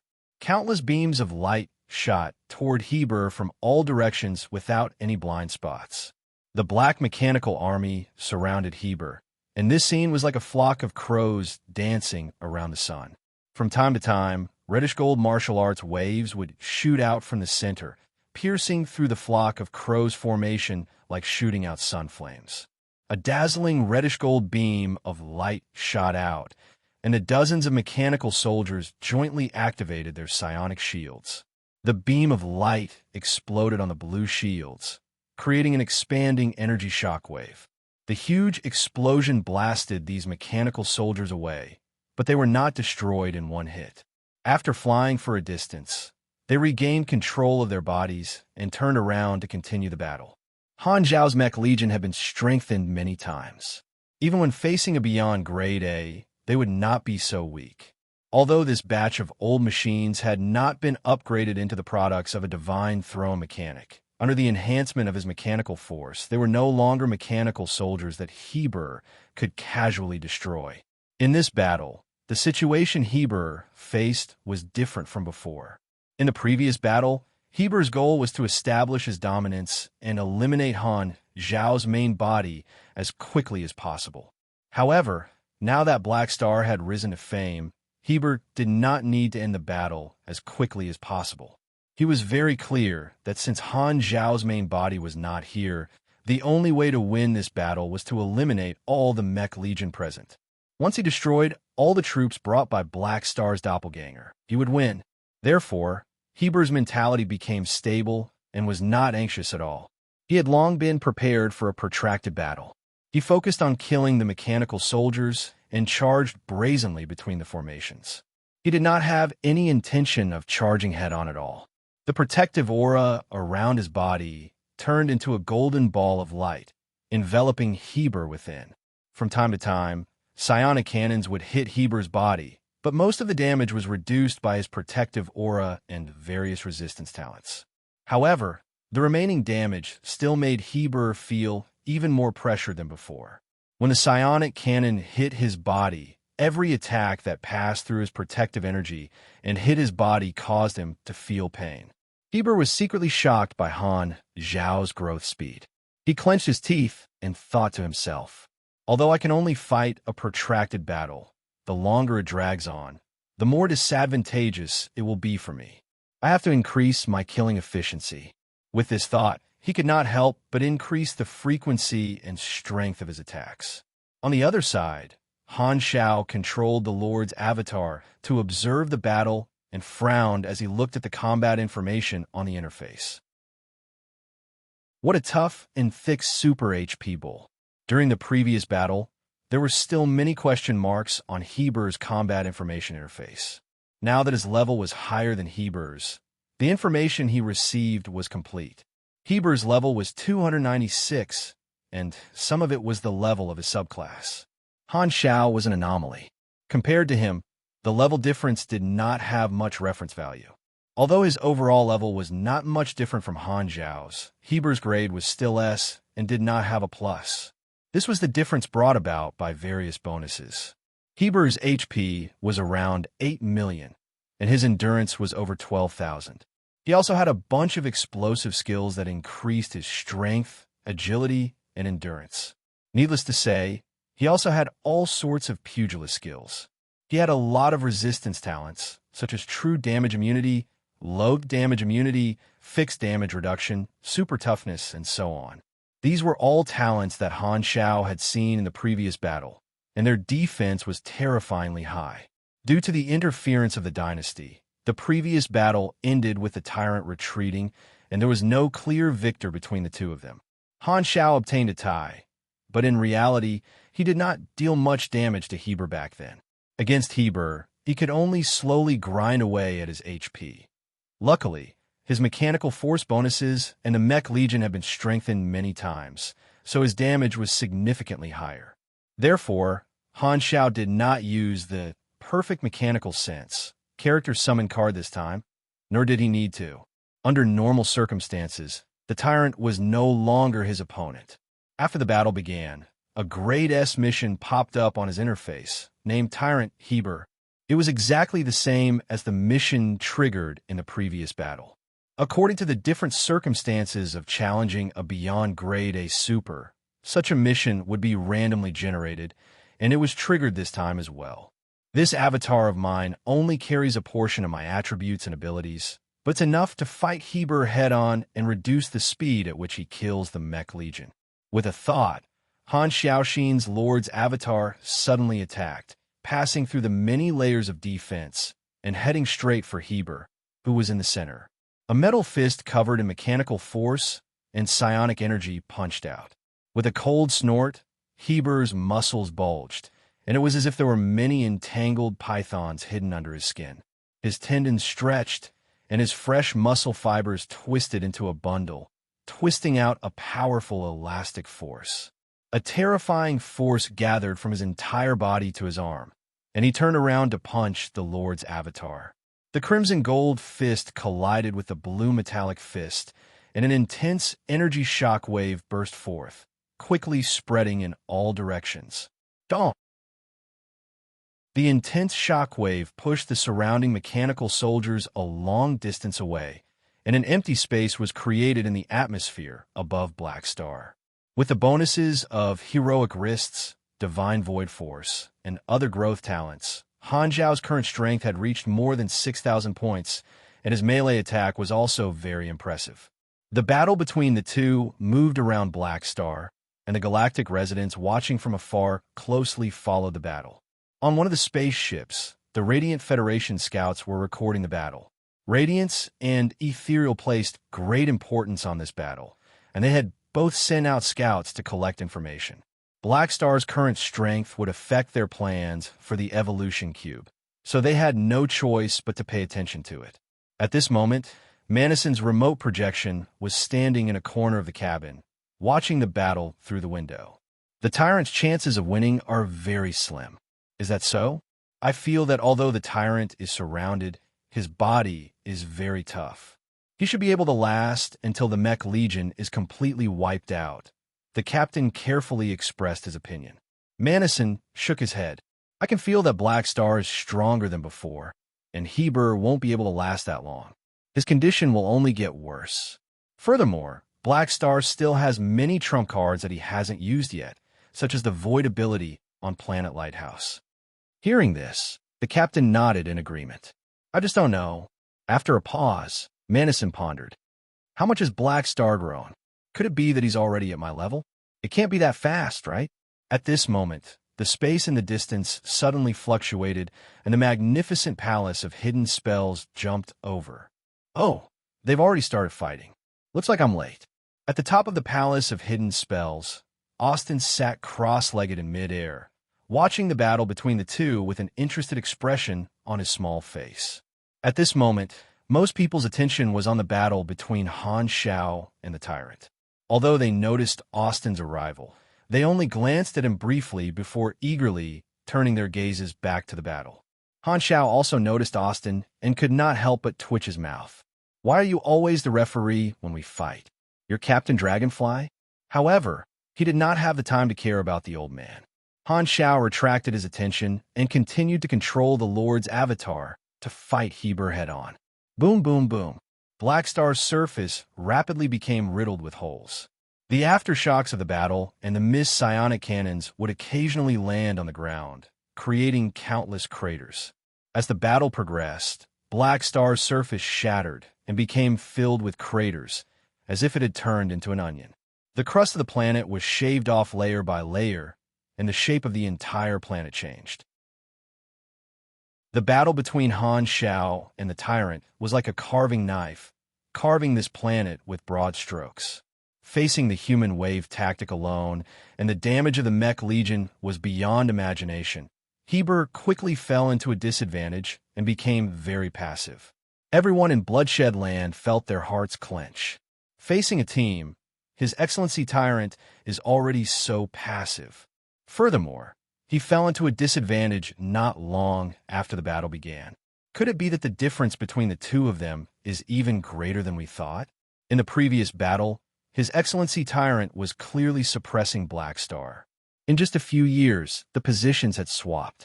Every dog has its day. Looking at the Tyrant, who was in a rather sorry state, Foster's clenched his fists tightly, his expression uncertain. Boom, boom, boom. A series of psionic cannons landed on Heber's back, and the power penetrated his body. A metallic taste appeared in Heber's throat, and his body paused for a moment. Just as he revealed an opening, Han Zhao's Lord's avatar seized the opportunity and punched him in the chest. Then both of his hands turned into a giant cannon, shooting out a dazzling blue beam and sending him flying. Halfway through the flight, just as Heber was about to stabilize himself, the psionic cannon's focus fire came again, blasting him into the air. Suddenly, a huge impact came from his back, and a large group of melee mechanical soldiers waving all kinds of ferocious weapons slammed into his back, changing his trajectory once again. After being continuously attacked like a storm for so long, no matter how strong Heber's body was, he could not take it anymore. He felt like he was a sandbag being crazily beaten up. His entire body was in pain, and he had fewer and fewer opportunities to fight back. Bang! After being beaten up for a few rounds, Heber fell straight to the ground, creating a human-shaped crater. Cough! Star's shaking fist. Enduring the excruciating pain, Heber hastily mustered up his strength and blasted out a thick, dazzling golden pugilist wave toward the mechanical army that was chasing after him in the sky. A gigantic chain reaction explosion ball of light exploded, and the light devoured a large number of mechanical soldiers. However, after the energy dissipated, he discovered that most of the mechanical soldiers had used psionic shields to block it. Although they were heavily injured, they could still continue to fight and could not even be forced to use waste modification. The difference? How is it so huge? Heber was shocked and angry. When he accepted the challenge, he was still quite confident, thinking that he should have a high chance of winning against Black Star's team. However, after fighting for so long, he had already used all his means, but in the end, he discovered that he might not even be able to defeat Black Star's team. How is this possible?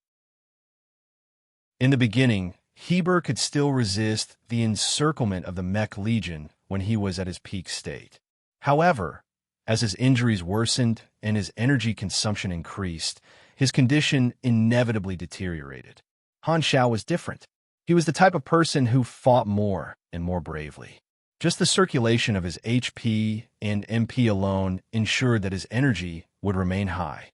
He also had talents like advanced strength in life, battlefield wisdom, and one against 10,000 men that increased his attributes along with the battle. The longer he fought, the higher his combat power would be. Under such circumstances, Heber was becoming more and more pathetic, almost becoming the king of beatings. If this continues, I'm definitely going to lose. Thinking of this, Heber's eyes suddenly turned blood red.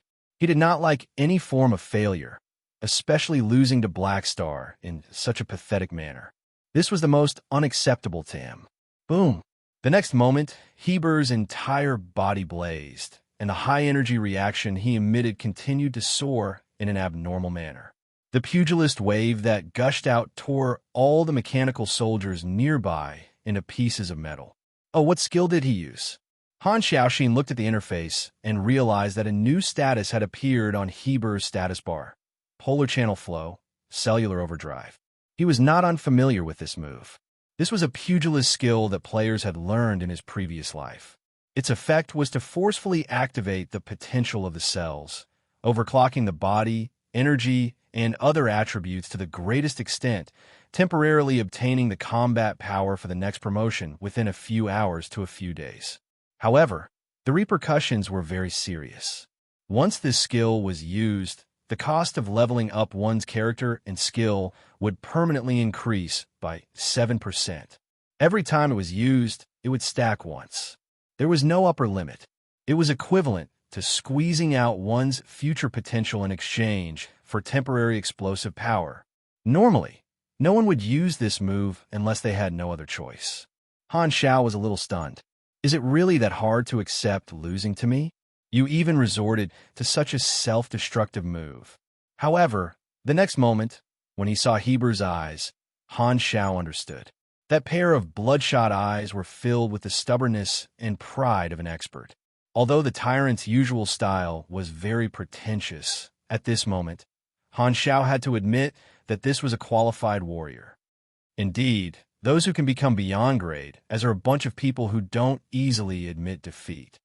Han Xiao pursed his lips. The sudden burst of energy from Heber was also sensed by the radars of everyone present. They were all shocked and began discussing in the public channel. Whoa, the tyrant's high-energy reaction is still rising. What's going on? Is Heber going to use his trump card? I thought he was done for, but it seems like there's still a chance. Is the tyrant going to turn the situation around? Heber's body was covered in flames, and he directly crossed the 52,000 energy rank limit. His grade also rose to S+, and the wounds on his body were rapidly healing. He stared at Han Xiao with anger. He clenched his fists, and a dazzling golden light lit up in his palms, becoming brighter and brighter. It looked like he was preparing for a big move. At this moment, Han Xiao's lord's avatar suddenly stopped in midair and looked down at Heber, whose aura was rising crazily. Since you're so serious, I won't play with you anymore. As soon as he said that, mechanical force spread out like a spider web and connected to every single mechanical soldier. The next moment, all the mechanical soldiers flew toward the Lord's avatar like birds returning to their nests. They assembled and stuck together, and a huge mechanical construct gradually took shape. The mechanical force chains that connected every single one of them were like the nerves, blood vessels, and tendons of a huge life form. Buzz, buzz, buzz. The mechanical soldiers seemed to have turned into parts one after another, and all the scattered mechanical soldiers quickly merged into one. This is, under the shocked gazes of countless people, a huge mechanical assembly appeared in the sky above the Black Tyrant star, its size extremely shocking. A heavy wave spread out from this huge mechanical assembly, and everyone had an intuition that this was not simply piecing together all the machines. This assembly was an independent new entity. Heber's eyes widened, and the pugilist wave that he was rubbing started to flicker like a light bulb. At the same time, Madison, who was watching the battle from the Radiant Federation spaceship, seemed to have been smashed by a huge hammer. His eyes widened, and shock flashed through them. This is a mechanical deity? Chapter 952. Madison was all too familiar with the mechanical deity. This was his trump card, and it had been many years since an opponent had been able to force him to use it. Now that he suddenly saw that Han Shao also had this power, his emotions were in turmoil. Previously, Madison was still doubtful, but now he could finally confirm that Black Star had truly reached his level. Unbelievable. This growth speed. Madison's eyes were filled with shock. In terms of the age of a beyond grade A, Black Star was too young, so young to the point of immaturity. However, why was he able to break through common sense and become so strong in just a few years, completing what other beyond grades had taken decades to accumulate? Was it really because of his talent? Since ancient times, no one had ever had such terrifying potential. Madison clearly remembered that the last time he sparred with Black Star, the mechanical sense talent displayed by Black Star was clearly very embarrassing. It even made people wonder if he was a fake beyond grade A. If it was not because of his talent, what other reason could it be? Madison suddenly had an idea. Could it be that Black Star had other universal treasures other than the evolution cube and the space-time amber? No matter what, this growth speed is too strange. There must be something strange about it. Black Star must have some unknown secret. Thinking of this, Madison suddenly had a strong desire. If possible, he really wanted to dissect Black Star and find out the truth. Suppressing the impulse in his heart, Madison's eyes flickered, and he secretly thought of a question. Black Star already has the power of the mechanical deity. Then, did he discover the secret of the machinery faith? Normal beyond grade, as did not have an interface, and were unable to completely understand all of their own data. They could only explore the use of their various abilities. Therefore, not all Divine Throne mechanics could discover the special effect of the key of Adeptus Mechanicus, if not for the knowledge passed down by the mechanical race. Madison was not sure if he would have been able to discover the bonuses brought by the believers of the machinery faith.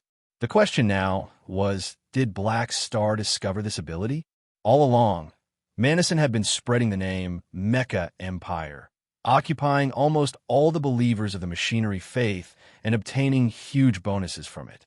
If Black Star also discovered this point, he would definitely become his competitor and an obstacle on his path.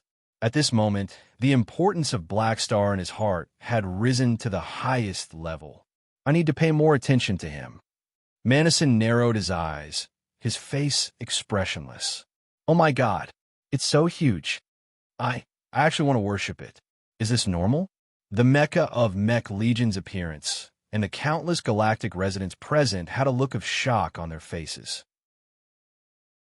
Of course, to compare to it was to the size to the tyrant, was to the size gigantic, was to the tyrant with it was like an ant.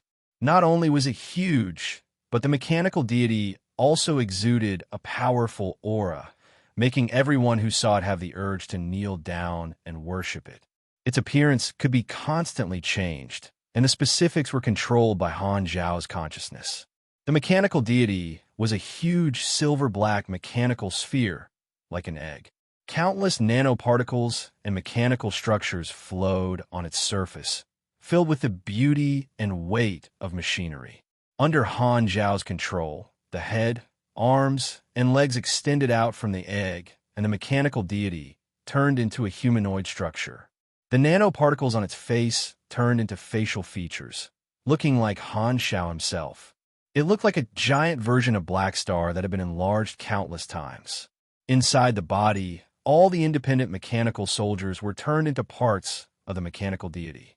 The mechanical force chains were attached to all the mechanical soldiers, forming intricate energy transmission pipes in the body. They were also used to control the movements of this big guy, acting like a nerve center. The mechanical deity had the functions of every combined mechanical soldier, and it could be used on any part of the body through nanoparticles. Furthermore, the effects were greatly stacked. For example, if one fused 100,000 shield generators, the mechanical deity could also use 100,000 shields to protect every corner of its body. It could also fuse and stack psionic shields to form extremely thick shields. Han Zhao's physical senses extended to every corner of the mechanical deity's body, as if this was his original body. This feeling is not bad. This was the first time Han Zhao had used this ability, so it was quite novel. The mechanical deity lowered its towering head and looked down at the planet. Its vision passed through the sea of clouds and locked onto the incomparably tiny tyrant. Its huge right palm was raised, and it slapped down like a mountain falling from the sky. The palm broke through the atmosphere, and flames appeared at the edge of the palm. Its shadow covered a large area, blocking all of Heber's vision. Rumble. The sound of the air breaking was like the sky was falling. Heber's expression was ferocious. He gritted his teeth and got rid of the shock in his heart. He pushed his palms toward the sky, and highly condensed pugilist waves shot out from his palms. Star-shattering pestle. With Heber's palms as the center, a red-gold halo with a diameter of tens of meters popped out horizontally. The pugilist waves expanded and turned into a thick red-gold beam of light with a diameter of tens of meters, shooting toward the rapidly descending palm of the mechanical deity. The thick pugilist flames were like streams of mist rising around the light beam. It was so thick that it looked like it was about to liquefy. The light beam with a diameter of tens of meters was not considered thin, but against the mountain-sized palm of the mechanical deity, the image was like a toothpick poking into a person's palm. Clack! A large number of mechanical parts moved on the palm of the mechanical deity, quickly transforming into dense shield generators. Countless psionic shields were activated, connected, and stacked together, forming a super-large psionic shield that covered the entire palm. It was like a huge, gradual blue bubble. The next moment, the red-gold beam of light arrived in the blink of an eye and hit the palm of the mechanical deity. Boom! A hurricane that swept everything suddenly rose, and the golden shockwave spread rapidly, sweeping across half of the planet's surface. The clouds were scattered, and the crust was lifted. Even in space, the golden energy ripples produced by this shockwave were visible to the naked eye. The huge chain reaction explosion energy cluster expanded, shattering a large number of psionic shields. The mechanical parts on the surface of the palm melted on a large scale, and flaming red spots appeared. However, the palm of the mechanical deity did not stop at all. It continued to press down as if it was holding the explosion energy cluster and smashing it down. Heber kept increasing the output of his pugilist waves. The veins all over his body bulged, and the muscle fibers on his arms burst one after another, dripping with blood. However, it was as if he did not feel any pain. His bloodshot eyes stared at the rapidly expanding palm of the mechanical deity in his sight. He crazily squeezed out all the energy in his body, releasing all the energy waves through his hands as if he was going to face the palm head-on. The red-gold beam of light quickly shortened, and the palm of the mechanical deity finally smashed into the ground. At this moment, Heber's vision was only left with a vast expanse of white. Boom! The palm of the mechanical deity slammed into the planet and continued to penetrate deep into the ground, forming a deep palm print. The explosion energy cluster was directly stuffed into the depths of the planet's crust. Cracks appeared on the ground, and dazzling light shot out from the cracks. In an instant, the vibrating sound waves that were enough to kill countless ordinary people exploded on the surface of the planet. The next moment, the light cluster expanded completely, and an earth-shattering explosion occurred in the depths of the planet, directly blowing up half of the planet. The shattered continental plates broke away from the planet's gravity and turned into meteorites. The liquid core in the depths of the planet was exposed, and high-temperature magma and star core material were spewed into space. The dazzling red liquid material quickly cooled and solidified, turning into irregularly shaped black rock plates that drifted in the universe. In the blink of an eye, Black Star's appearance seemed to have turned into an apple with a piece removed. However, this situation did not last long. The star core that had lost its balance quickly collapsed, and the planet collapsed inward. The second round of explosion occurred. Boom! The star core expanded and turned into a huge explosion of light. All the materials that made up the planet were thrown out, and the entire planet was torn apart.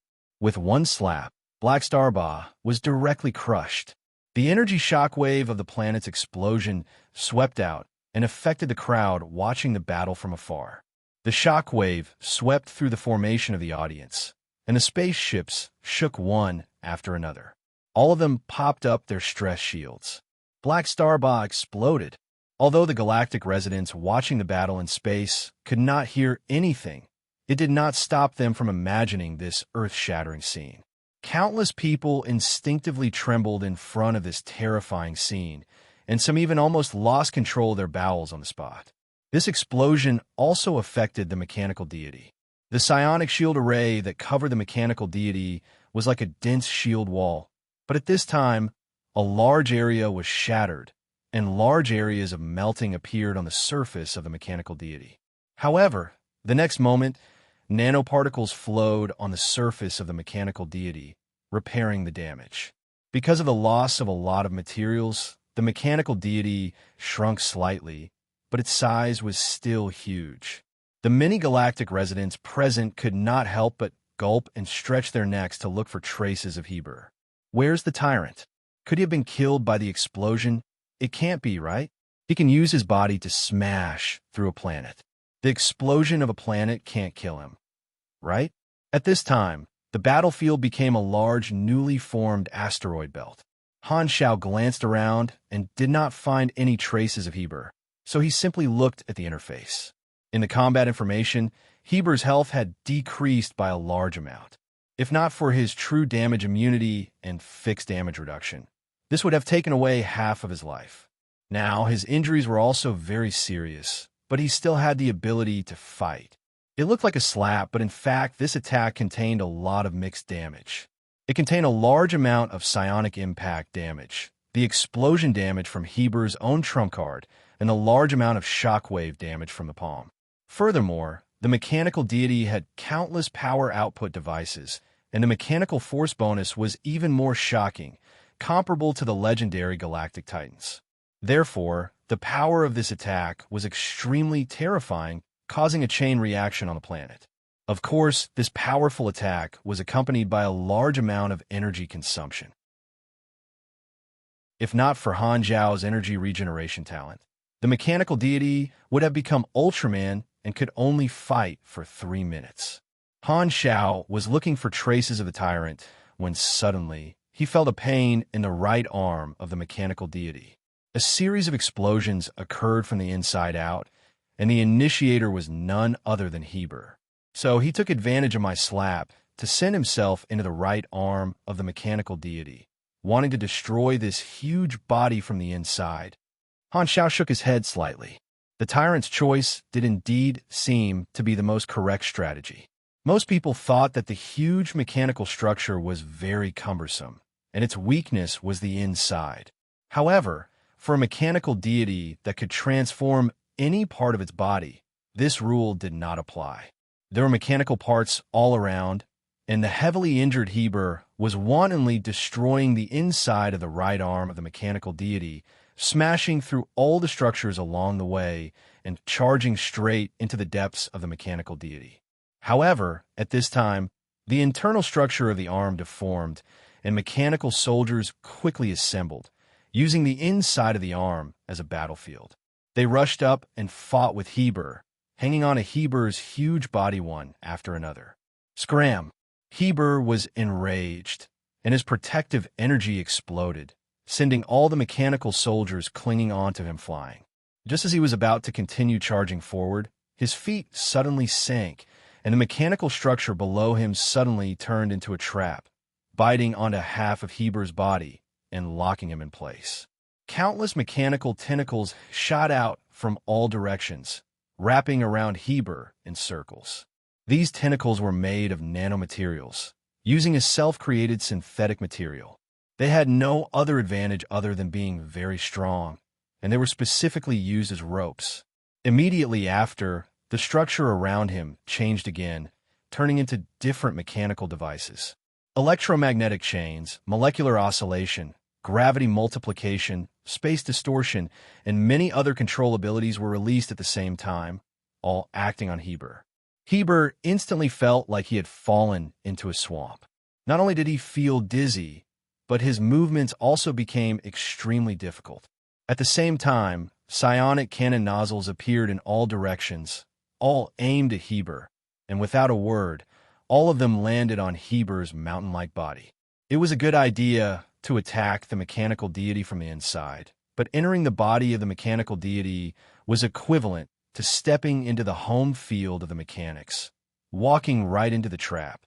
Heber was dizzy from the explosion, and his rage was almost maxed out. With a roar, he ignored all restrictions and punched toward the depths of the mechanical deity's arm. Star-shaking punch. Rumble, a reddish-gold beam shot out, penetrating all the mechanical structures along the way and going deeper into the mechanical deity's arm. However, just as the beam reached the elbow, a psionic shield wall blocked the path of the star-shaking punch, and the star-shaking punch smashed into it. Bang! With a flash of light, countless parts were blown away, and the right arm of the mechanical deity was severed from the elbow. Heber was also sent flying, tumbling in the universe. His eyes swept over this scene, and his spirits were instantly lifted. However, before he could get excited, the severed right arm suddenly disintegrated, turning back into mechanical soldiers. Immediately after, dense chains of mechanical force shot out from the severed arm of the mechanical deity, sticking to these mechanical soldiers like a spider web and pulling them back. The next moment, the scattered mechanical soldiers gathered again, and the right arm of the mechanical deity was reconstructed. Heber's expression froze. Only a peak beyond grade 8 pugilist has a chance of breaking the mechanical deity from the inside. Han Xiao took a deep breath. You're not strong enough. He did not plan to let the tyrant rest. Suddenly, countless psionic cannon nozzles appeared in front of the mechanical deity, focusing their fire on Heber. While attacking from a distance, countless thrusters appeared on the back of the mechanical deity. Dense exhaust flames spurted out from the back of the mechanical deity, pushing its huge body toward the tyrant. The huge fist did not seem to have a high hit rate, but when Heber dodged the fist, the closest part would become a psionic cannon or a new mechanical weapon to attack, and any part of his body could transform at any time. No matter how he dodged, he would still be hit. The only difference was what kind of attack he would be hit by. After barely blocking for a while, Heber could not take it anymore. He was beaten up crazily by the mechanical deity, becoming a sandbag that was thrown around. When the spectators saw this, they understood the situation. They originally thought that Heber would be able to turn the situation around, but he was still completely suppressed by Black Star. From the looks of it, there was nothing he could do. At this moment, the image of Heber being trampled by Han Xiao was imprinted in everyone's heart, and they would never forget it. The domineering image in the hearts of the Shattered Star Ring citizens was shattered. Chapter 953. The battle turned into a one-sided beating.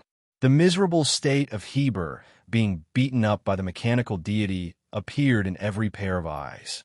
No one knew when this beating would stop. Some people could not bear to watch and looked away.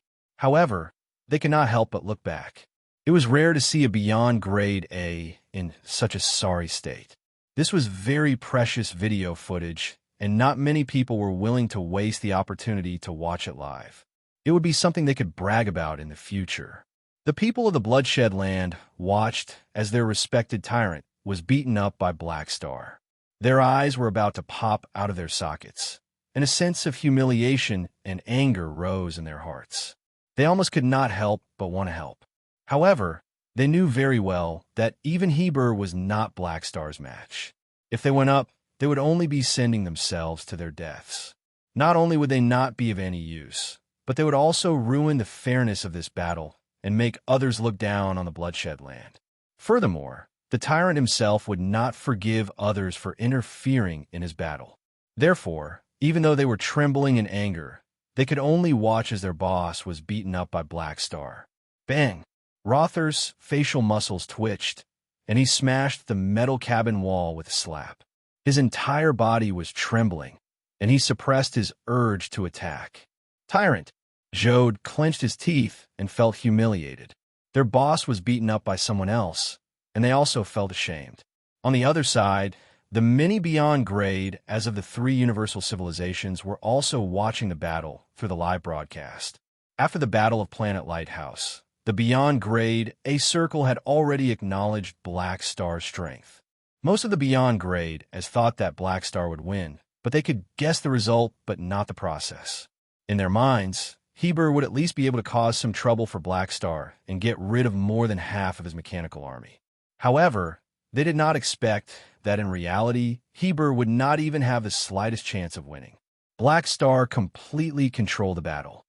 He's actually in such a sorry state. One ugly loss. Raven Loudy shook his head.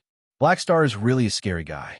I feel that Heber is already very strong for being able to last this long. If I were there, Bayoni could not help but put himself in the shoes of Black Star. Thinking of the result, he could not help but shiver. Seriously, why did I have to scare myself? Black Star and I are good friends. Good friends. About this, I believe that you and Dylan will have a lot of common topics. Malizzle. Viru, on the other hand, was a little sad. Sigh. After this battle, the tyrant's reputation will be gone. As a martial artist, when he saw Heber being beaten in such a miserable state, he could empathize with him and grieve for his friend. These beyond grade A allies of the advanced civilizations all knew what Black Star could use the mechanical deity. It meant that he had already stepped into the peak beyond grade A level. Logically speaking, it was not embarrassing for Heber to be defeated by Black Star. However, the tyrant's actions against Black Star in the past became the source of the backlash. The grudges between the two of them made it difficult for Heber to back down. Once he failed, he would be pulled down from the altar. Not to mention, he was beaten up so badly. Not only the dynasty's allies, but the beyond grade as of Radiance and Ethereal were also discussing Black Star in their own channels. Han Zhao's performance made all the beyond grade as tremble. While they were discussing, the mechanical deity suddenly stopped. Everyone's eyes sparkled. Oh, there's a result. An irresistible force came from the palm of the mechanical deity, and Heber was sent flying again, smashing through the asteroids along the way. His momentum gradually came to a stop, and he finally crashed into a huge continental plate fragment.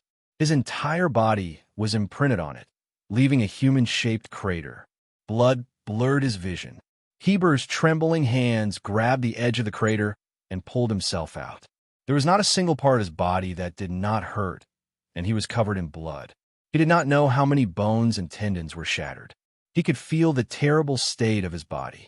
His organs had almost turned into a pile of mush, and his extremely tired cells were barely able to repair themselves. The pugilist flames on Heber's body were like a candle in the wind, flickering and extremely dim, as if they could be extinguished at any time. He clenched his teeth tightly, wanting to summon his strength again. However, a sense of powerlessness ran through his entire body like an electric current, and he did not even have the last drop of strength left. Looking up, the mechanical deity did not continue to chase him, but only looked at him from afar. Come on! Heber wanted to roar, but he could not make a sound in the vacuum, so he could only move his mouth. At this time, the mechanical deity disintegrated on its own, and the Lord's avatar popped out. The Lord's avatar slowly floated in front of Heber, staring at this guy who did not have a single piece of intact flesh on his body. It released a gas to surround the two of them, and, at the same time, it opened the wide area communication channel. It's over. You no longer have the strength to fight. Han Zhao's voice sounded in the wide area communication channel, reaching the ears of everyone present. This injury is just a scratch for me. I can still fight you for an entire day. Heber's eyes were bloodshot. Ignoring the fact that his body was already at the end of its flight, he dragged his broken arm and punched the Lord's avatar. Pa! The punch was easily blocked, and there was not even a tenth of his strength left. Han Xiao took a deep breath and said coldly, "Admit defeat. You've already lost." In the combat information, Heber did not have much health left, and there were debuffs all over his body. If this continued, he would definitely die. Han Zhao's goal had already been achieved. There was a bottom line to everything. The dynasty did not interfere in the battle because they knew that he had a sense of propriety and would not allow an ally to die in the hands of another ally. Going too far was not worth it. There was no need to cause trouble for the dynasty's upper echelons and other allies just because of a single tyrant, which would affect their future development. The current tyrant was no longer qualified for him to eliminate him at all costs. Admit defeat? There's no such word in my dictionary. I don't need your pity. Heber roared and was about to continue attacking. The next moment, mechanical imprisonment devices flew over and locked Heber's entire body, leaving only his head exposed. Ka. Heber struggled with all his might, but in his current state, he could not break free from these devices. Stop lying to yourself. You've already lost. You should know how serious your injuries are. Han Zhao's tone sank. Heber did not reply. He only glared at Han Xiao, the unwillingness and anger in his eyes almost solidifying. Han Xiao glanced at him and slowly said, "Don't worry. We're all allies of the dynasty. I'll spare your life."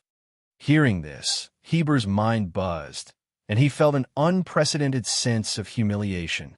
He had only managed to escape because of this identity. It was as if someone had given him his life. To him, this was a huge humiliation and torture. He felt that his dignity and pride had been trampled under Han Zhao's feet, and he was so angry that he almost went crazy. At this moment, Han Xiao suddenly had a thought and retreated a short distance. Swoosh, swoosh, swoosh. Rothers and the other Vanguard officials flew over like shooting stars, blocking in front of the tyrant and protecting Heber behind them. "We've lost," Rothers said with great difficulty. He then clenched his teeth and said, "But if you still want to do anything to His Excellency Tyrant, you'll have to step over our dead bodies." The many Vanguard officials responded with a roar, their faces filled with vigilance. Some of them were ready to die, while others were hesitant. "What are you doing? Get out of my way." Heber was enraged. He had always been the one to protect others. When had he ever been protected by his subordinates? He only felt embarrassed and humiliated. If I've lost, so be it. I'm a beyond grade A. Why would I need the protection of you calamity grades? No. Rothers did not even turn his head. His tone was firm, and this was the first time he had disobeyed the tyrant's order. Looking at the backs of the Vanguard officials, Heber was a little stunned. He had always viewed his subordinates as expendable items. This scene made him feel complicated, and he remained silent. In the distance, Jode pursed his lips and looked around. He could see the confusion and conflict in the eyes of many Bloodshed land members. He knew very well that the tyrant's defeat had shaken many people's belief in working for the Bloodshed land. Many people joined a Beyond Grade A organization for a better future. The status of a Beyond Grade A was the source of cohesion. Therefore, when the leader of the organization was defeated, some people who pursued benefits might switch to another organization. I wonder how many people will leave because of this. Jode sighed. They might not join the Black Star Corps, but there would definitely be people who would leave the Bloodshed land. This scene also fell into the eyes of all the spectators. The Bloodshed land had been growing rapidly recently, and they did not expect to receive such a heavy blow today. Seeing the arrogant tyrant and Bloodshed land fall into such a sorry state, everyone felt extremely miserable. Some of them could not help but feel pity for them. Han Xiao ignored these Vanguard officials and glanced at Heber, who was silent with a defeated expression. "Let's settle the old scores between us for now." As soon as he said that, Han Xiao did not care about Heber's reaction. He retracted his gaze, turned around, and flew toward the palace of hidden spells in front of everyone. This was also a signal to everyone that the battle was over. As the winner, Han Xiao did not need to say anything else, nor did he need to continue chasing after the tyrant. That would make him seem ungenerous. After winning this battle, his goal had been achieved. Everything else would happen naturally, and he did not need to do anything. Seeing this, the surrounding spaceships all made way and watched as Han Xiao disappeared into the palace of hidden spells. Everyone present knew that from this moment onward, the strongest person in the Shattered Star Ring had been born. Sigh, we lost as expected. In the Bloodshed Land Fleet, Sorokin's avatar sighed. After this battle, Black Star had completely solidified the position of the Black Star Corps as the overlord of the Shattered Star Ring. Even if the Bloodshed Land could continue to compete in terms of business, they would still be lacking in the end. The difficulty of the plan has increased. Sorokin was helpless. The dynasty's employer could not stop the battle, which made Sorokin a little depressed. However, he did not completely rely on them. No matter what, he was just a financial group and did not have absolute confidence in interfering with the decisions of a universal civilization. Glancing at Heber, who was being supported by the Vanguard officials, Sorokin clicked his tongue. He did not know how long it would take for the tyrant to recover from his mental state. This might affect the cooperation between the two sides. Sigh, the situation has become troublesome again. Sorokin's eyes flickered. A beyond grade, a who builds fame will encounter such a calamity sooner or later. Fame is both an influence and a shackle to the beyond grade, as, luckily, I'm not as stupid as the tyrant and have foresight.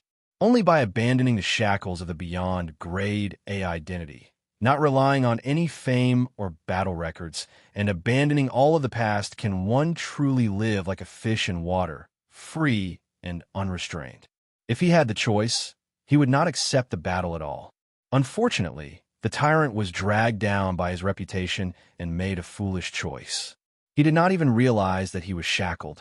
Poor guy. Sorokin shook his head. At the same time, the Lord's avatar stepped into the Palace of Hidden Spells and met with Austin. Han Xiao summoned a mechanical throne, sat down, and looked around. You still like to join in the fun? Has the Palace of Hidden Spells been repaired? It was repaired long ago. After chatting for a while, Austin teased him. Hee, from today onward, you're the chief beyond grade A of the Shattered Star Ring. What do you think? Nope. Han Xiao shrugged and chuckled. Actually, I've been the chief for a long time. All I lacked was a title. You're really not polite. Austin chuckled and did not deny it. He knew that he was not Han Xiao's match. Cisco had suffered before, Ames and Black Star were on the same side, and now, even Heber had been defeated. Black Star had officially become the strongest person in this star field and the main representative of the Red Empire in the Shattered Star Ring. After seeing his old friend and chatting for a while, Han Xiao bade farewell and controlled the Lord's avatar to bring the mechanical army back to the battleship. After setting the return route, he deactivated Lord's Descent. The next moment, his consciousness was pulled out and returned to his main body in the dynasty. The vision of the Lord's avatar disappeared. Han Xiao opened his eyes and saw the scene in his room. After sitting in silence for a while, Han Xiao slowly exhaled. He had temporarily destroyed Tai Tai's mentality, and the expansion of the Bloodshed Land would definitely be affected. The pressure on him could be reduced slightly. Today, he finally got his revenge for being bullied back then. Han Xiao could finally vent his anger. The belief of a beyond grade, it was not so easily shaken. The tyrant would accept reality sooner or later and recover his mentality. However, he did not have to worry about the tyrant in the short term. Standing up and stretching, Han Xiao opened the door and walked straight to the cabin hall.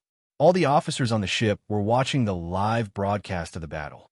The tyrant's mission was already completed, and he could draw the reward at any time. The next step was to do the necessary procedures before drawing the ability. Fu Ding touched it and turned it into a motorcycle. A new month has begun, begging for monthly votes.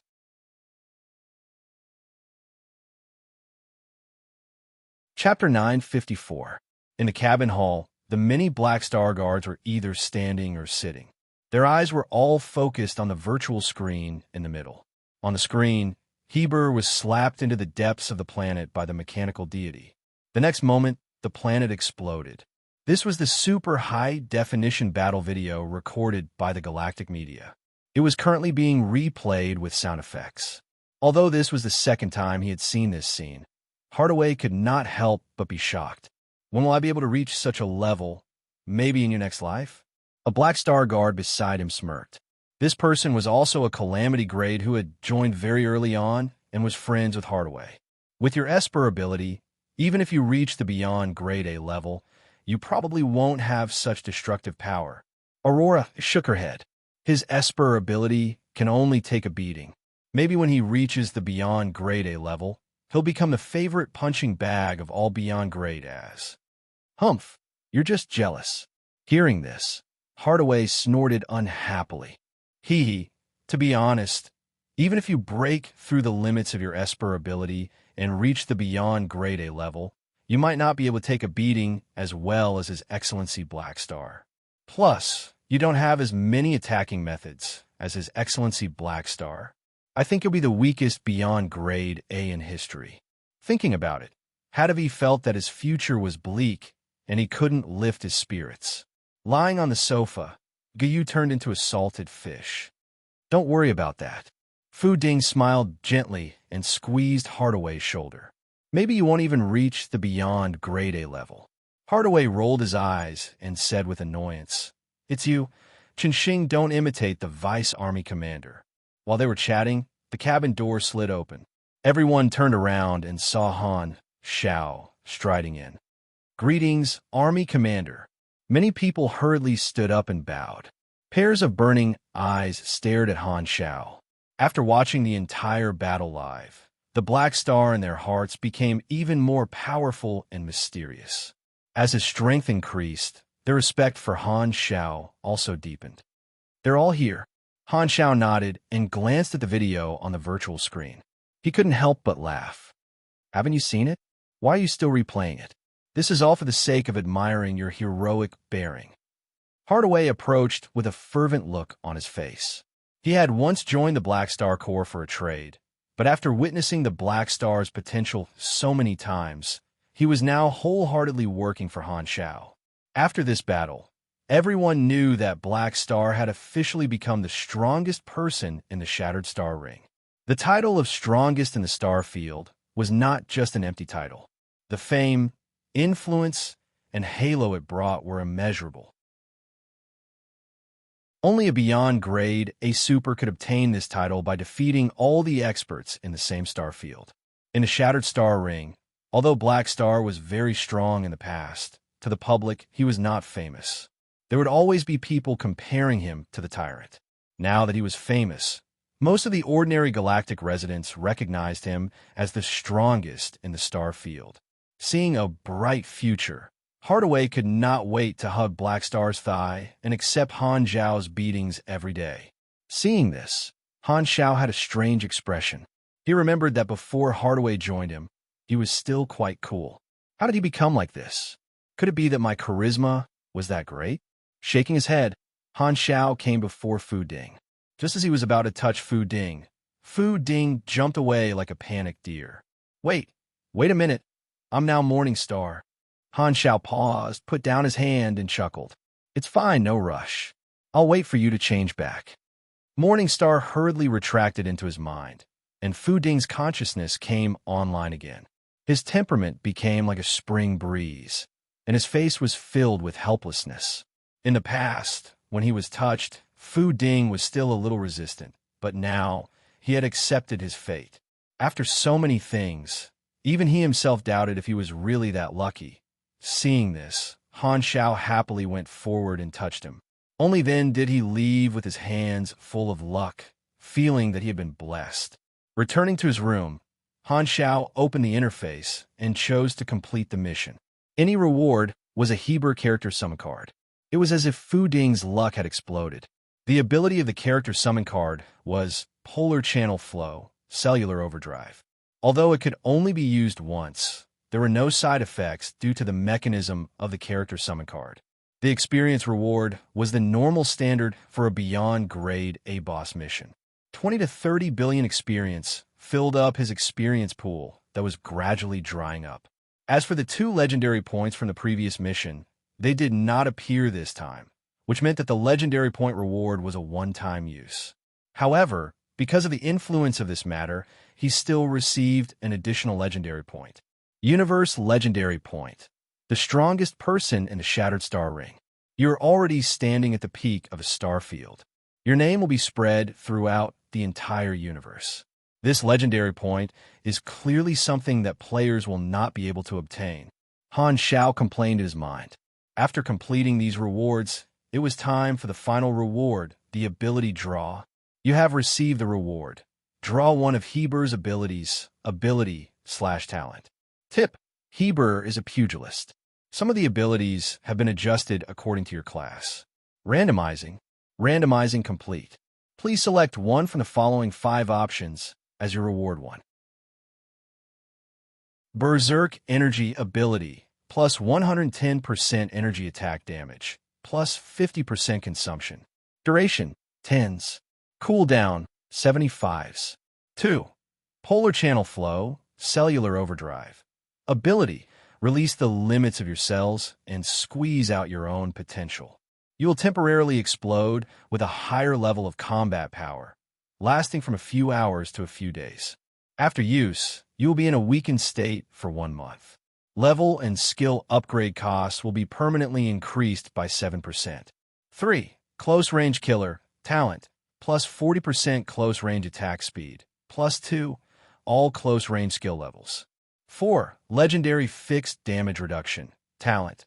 When facing any type of attack, after calculating the normal resistance, a fixed damage reduction of 7,500 points will be calculated. The remaining damage will be calculated for the resistance talents with lower priority. This talent is compatible with low-level damage immunity. If you have the low-level damage immunity series of talents, the fixed damage reduction value will be the limit of low-level damage immunity. 5. Critical Combo Ability. When you perform a combo attack on the target, the critical hit rate and critical hit damage will increase with the number of combo attacks. The maximum stacking is 75% critical hit rate and 350% critical hit damage. Duration, 5s.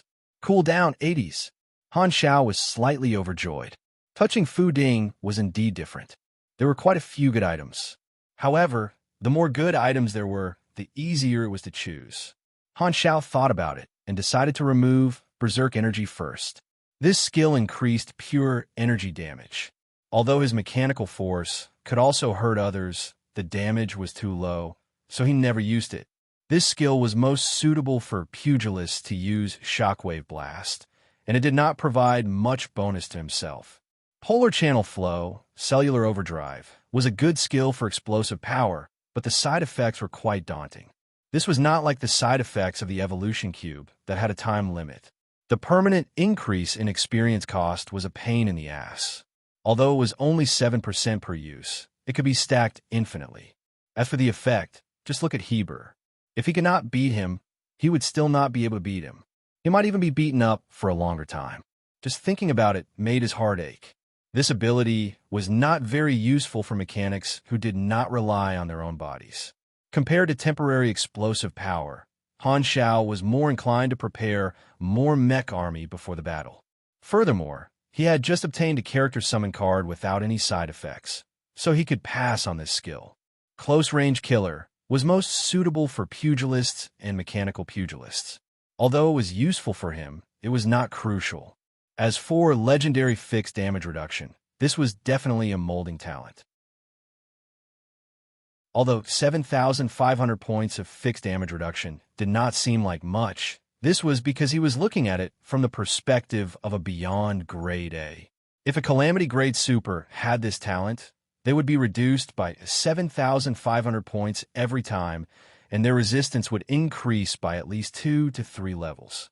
If a Grade B or Grade C got it, they would basically be invincible against those of the same grade. If the players encountered such a boss, it would be nothing short of despair. This ability came together with the low-level damage immunity series. Heber had the legendary low-level damage immunity talent, and he would be immune to all attacks with actual damage lower than 16,000. However, this did not mean that legendary fixed damage reduction was useless.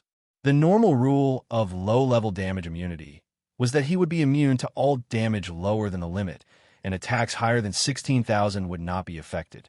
After adding legendary fixed damage reduction, the effect would be that for attacks higher than 16,000, the actual damage would be reduced by 16,000. Then, the resistance talents with lower priority would be calculated. This was the result of the combination of the two, increasing the limit of the reduction. However, now that he could only draw one of them, the effect would be reduced to a certain extent. In fact, what Han Xiao wanted more was Heber's super toughness talent. This was the secret of Heber's tankiness, and it had lower priority. In other words, the order of the damage reduction for Heber would be as follows. First, the energy of a Beyond Grade A would be reduced by 1 layer, followed by 1 layer of the physical body's normal resistance, and then the actual damage value would be obtained. Next, the 16,000 damage reduction would be deducted, and finally, the high reduction from super toughness would be calculated. According to rough calculations, the theoretical damage of tens of thousands would be reduced to 2 to 3 digits. The last one, critical combo, was extremely suitable for him. The number of combo attacks from the Mech Legion was a joy that pugilists could not imagine. It would definitely be able to max out the critical strike rate in the shortest amount of time, steadily increasing his damage output. What a dilemma. You have received legendary fixed damage reduction. Luzi was right. Every tank had the heart to deal damage. He really wanted to choose the critical combo. However, it was not easy for him to draw a molding talent. It would be too wasteful to let it go. His resistance was not low to begin with, and he also had a hopeless recovery rate. Adding on the damage reduction, just the thought of it was terrifying. I'm probably going to walk down the path of being a tank until the end, but I really want to deal damage. Han Xiao was a little troubled. After sorting out the rewards, Han Xiao let out a breath, calmed himself down, closed the interface, and pondered about the impact of this battle. He had obtained the title of the strongest in the star field, which would help the Black Star Corps' business in Shattered Star Ring recover. At the same time, he would be able to attract a wave of new talents. The decline of the Bloodshed Land's influence would not hinder the investment of the Limitless Financial Group. The other party was still his main competitor. However, this matter would increase the difficulty of the expansion of the Bloodshed Land. As for the dynasty, since they did not interfere before, it meant that they had tacitly agreed. Tai Tai was probably hurt a little too deeply by me this time. The construction and development of the flickering world is now the most important. I estimate that for a very long time, the 3 universal civilizations will not have an open conflict. This way, I will have a stable external environment to develop the mechanical civilization and the Black Spirit race, as well as start building a secondary dimension factory, Han Xiao pondered. He had already set the tone for the version updates in the past few decades, which was to build up his accumulation steadily. As Black Star and the Bloodshed Land left, the spectators present also dispersed. The spies of the Radiance and Ethereal immediately uploaded the battle recording. Not long after, this recording was sent to the upper echelons. The upper echelons of the 2 universal civilizations held an impromptu meeting specifically for this matter. Everyone has seen the recording. What do you think? In the Radiant Federation's upper echelons meeting room, President Bader looked around at the elders and upper echelons present and slowly asked. The chief elder tapped his walking stick and said with a hoarse voice, "Regardless of the reason, it is a fact that Black Star has the strength of a peak beyond Grade A Super. The Red Empire is about to welcome its 4th strongest national pillar, which is very disadvantageous for us." That's right. Another upper echelon had a solemn expression as he said with a deep voice, "Furthermore, Black Star is too young. He can serve the dynasty for a very long time, and he is also the most difficult virtual mechanic to deal with. In the future, it is not impossible for him to grow to the level of Madison. We are gradually losing our advantage in terms of beyond grade as. What I'm worried about is when Black Star will grow again. Someone frowned. We once thought that he would be quiet for a few decades, but this has proven to be a mistake. Every time we think that he needs a long time to stabilize before he can continue to increase his strength, the facts prove us wrong. Hearing this, everyone fell silent.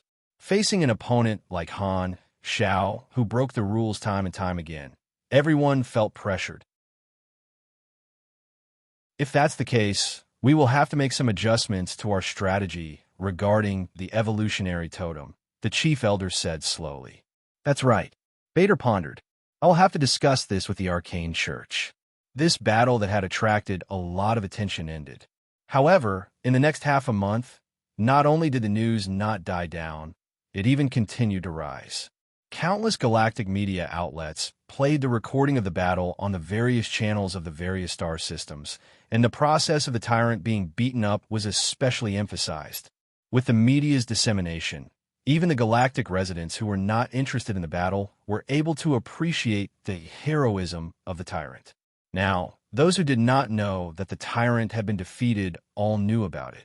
A beyond grade of being beaten up was something that everyone loved to see, and this matter quickly became the topic of conversation for countless galactic residents. In the eyes of the majority of the people in the other star fields, the tyrant was a relatively unfamiliar beyond grade A. Now that Heber had made his presence known by getting beaten up, he became extremely famous. There were rumors that after the battle ended, Heber went home and locked himself in his room. Even his subordinates could not see him. This matter spread like wildfire, and a special group also noticed the mechanical deity that Black Star had displayed, the machinery faith.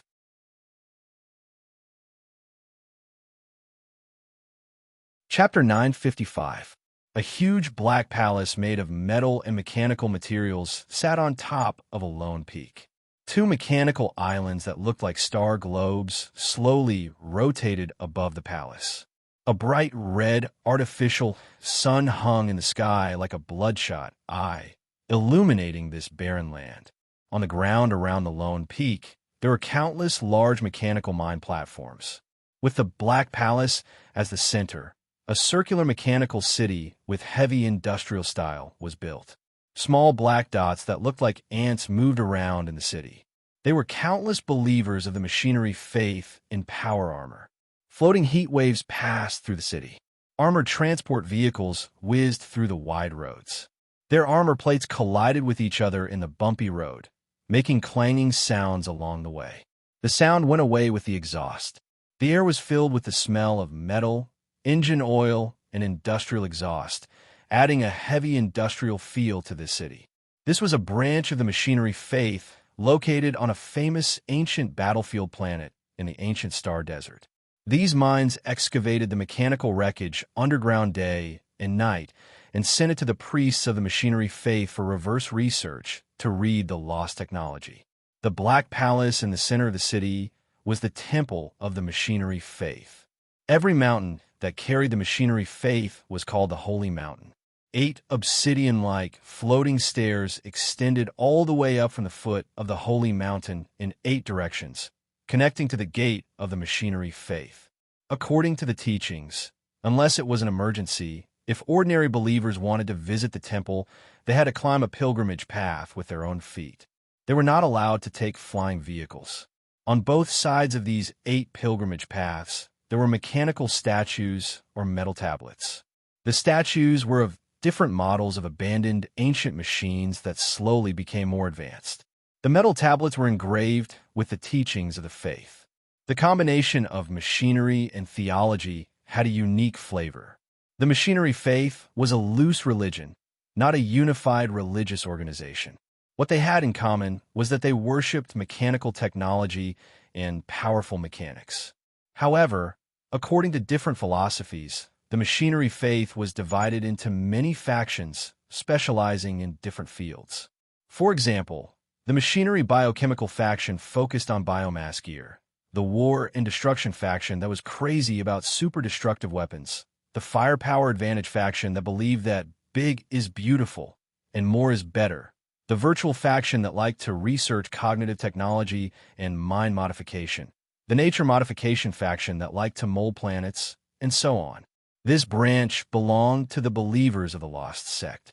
The Lost Sect was also known as the Archaeology Sect. They were passionate about searching for and recovering lost ancient mechanical technology. They were one of the machinery faith branches with the longest history. At this moment, in the main hall of the Mechanical Palace, the high priests of the local division were gathered. There were also a large number of high priests from other divisions participating through remote projections. Everyone was gathered in a circle, and in the center was a virtual screen playing the video of the battle between Black Star and the Tyrant. Everyone has seen it.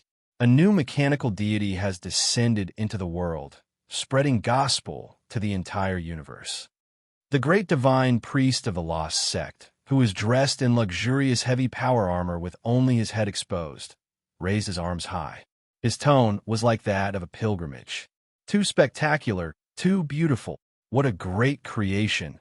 How many years has it been since I last saw the mechanical deity descend? I can't even remember. Many divine priests whispered to each other, their eyes flashing with excitement and fanaticism. Silence. The great divine priest gestured with his hands. His face was solemn as he signaled for everyone to be quiet. Everyone stopped talking and looked at him in unison.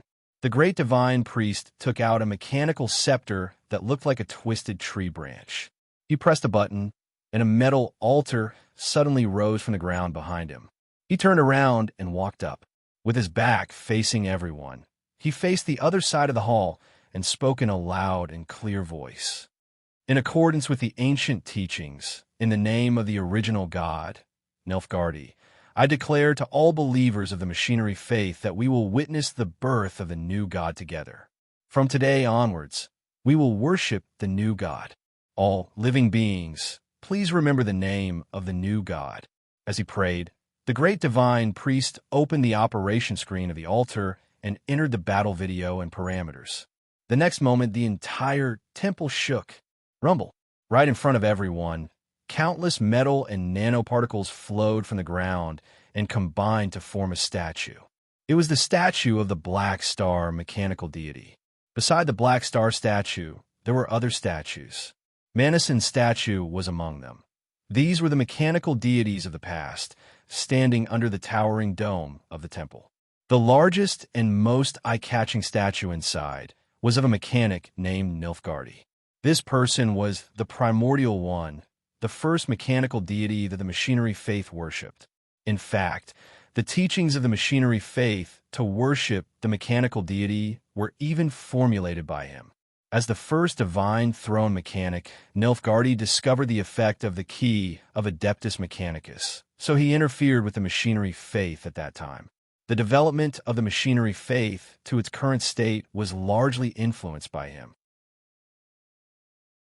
The divine throne mechanics that were worshipped later were actually enjoying the benefits that he left behind.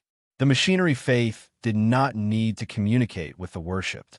Sometimes, worshipping you is pointless. However, only the living divine throne mechanics could give their believers the blessing of feedback. These dead mechanical deities of the past were only memorials. Now, most of the believers of the machinery faith worshipped the Mecha Empire Manison. Now, Black Star's rise tore a small hole in their stable belief. This was something that even Manison could not stop.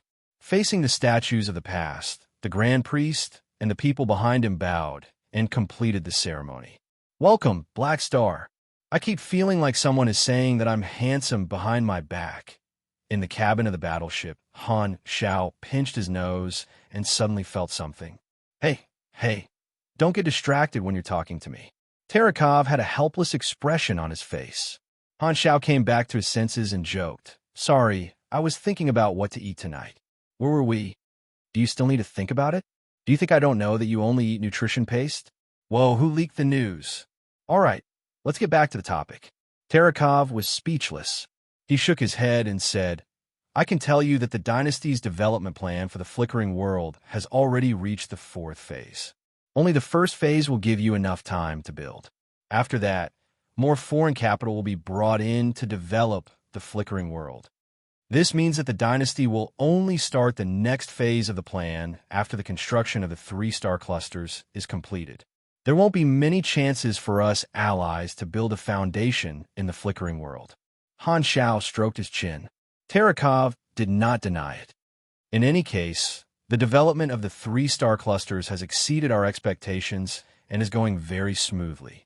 We estimate that the construction plan will be completed in 5 to 7 years, and the second phase of development will begin then. 5 to 7 years, that's not too bad. Han Xiao nodded in his mind. When version 4.0 started, the flickering world would be in the 4th phase of development. This meant that he still had to go through a few rounds of the flickering world main storyline mission, and completing the Explorer milestone would not be a problem. He had chatted with Terekov to get some insider information. After chatting for a while more, Han Xiao hung up the communication and fell into deep thought. It had been more than a month since he defeated the tyrant, and the impact was starting to show.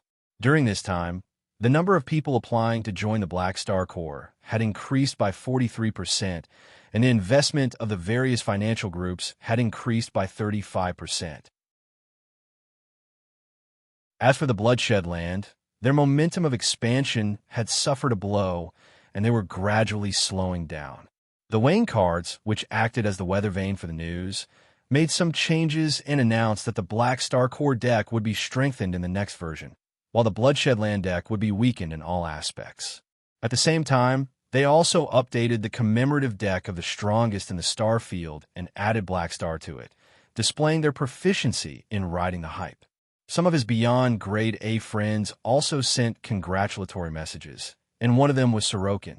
This once again refreshed Han Zhao's understanding of how thick his skin was. It turned out that shameless people could really be very happy now that the Black Star Corps had established their position as the strongest in the star field. The competition on the Limitless Financial Group side had fallen into a long tug of war, and they could not do anything to each other in the short term. Furthermore, Han Xiao had already completed his level 300 promotion, and the experience he had accumulated was not enough for the next promotion.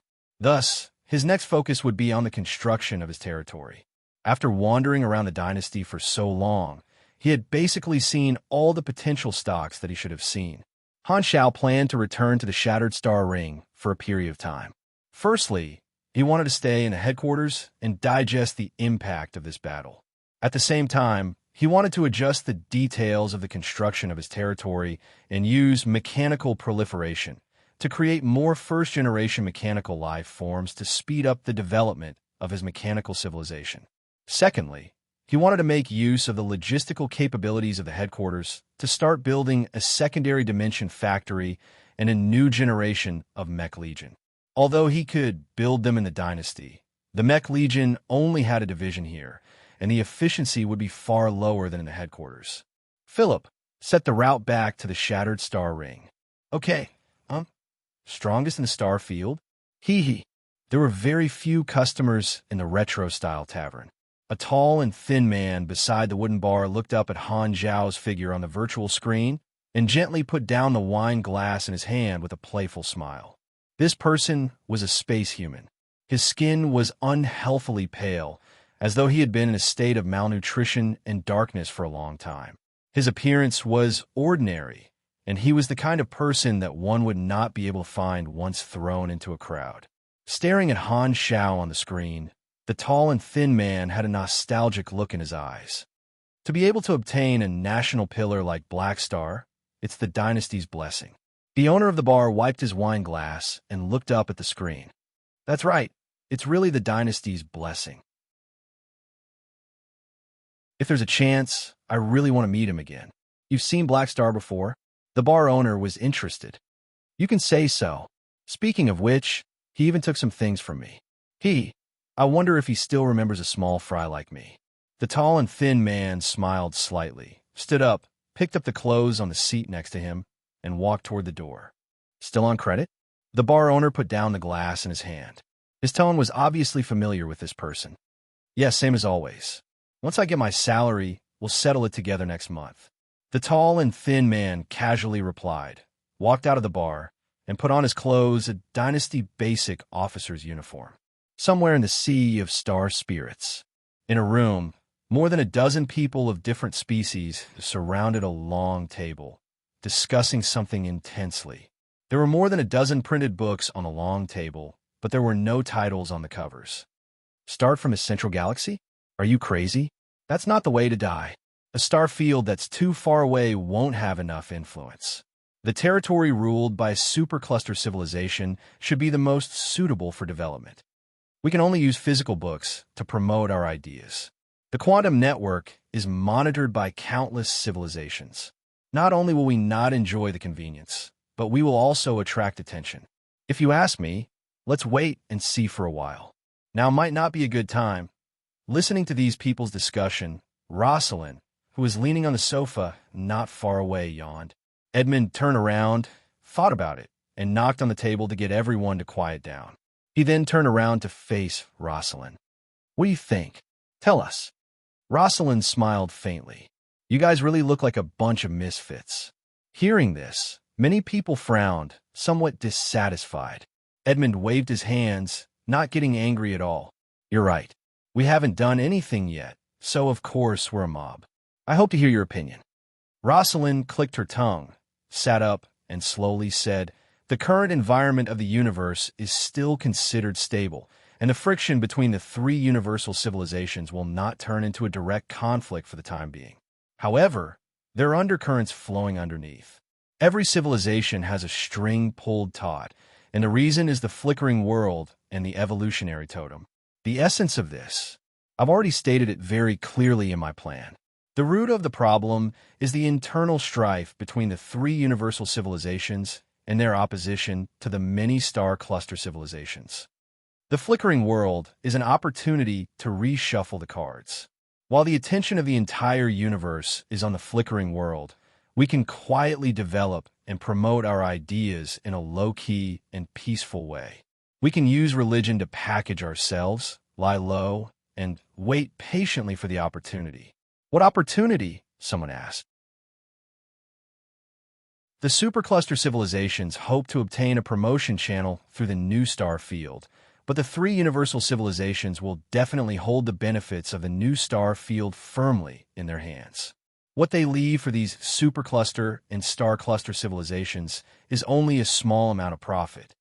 Since the exploration era, the three universal civilizations have suppressed them for too long. Everything has a limit, and it will reach a critical point one day. Those star cluster civilizations can't wait forever. After all, there are very few civilizations that give up. Furthermore, if they lose hope again, it might lead to conflicts. Thus, the flickering world has the potential to become the fuse, and this will be the soil for our development. Edmund nodded. I think so too. Now is the best time. Our cause cannot be delayed again and again. Hearing this, the crowd nodded in agreement. Seeing this, Rosalind sneered. To be honest, she looked down on this group of people in front of her.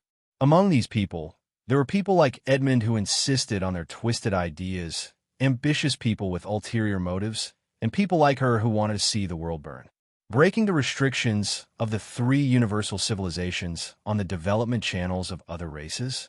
It sounded good, but she did not care.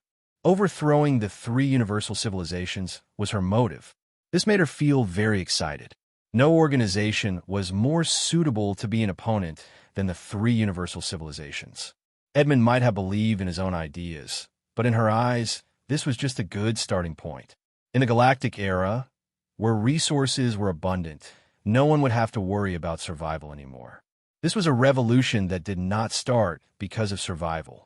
Rosalind saw the unresolvable conflict between the three universal civilizations and the superstar cluster civilizations, so she could make use of Edmund's philosophy to take advantage of the situation.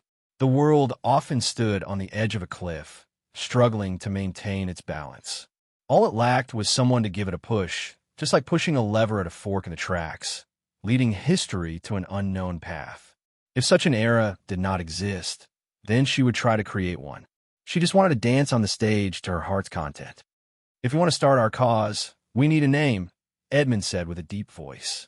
Rosalind glanced at his silver skin and smiled playfully. How about Silver Revolutionary Army?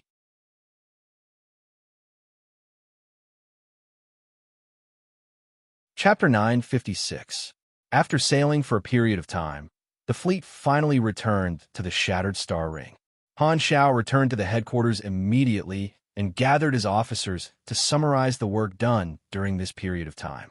It was mostly the same old problems, but the slightly better news was that the Germinal Financial Group was developing smoothly. As a subsidiary financial group under the Black Star Corps, they had people, money, and status. They even had the support of the Army's armed forces.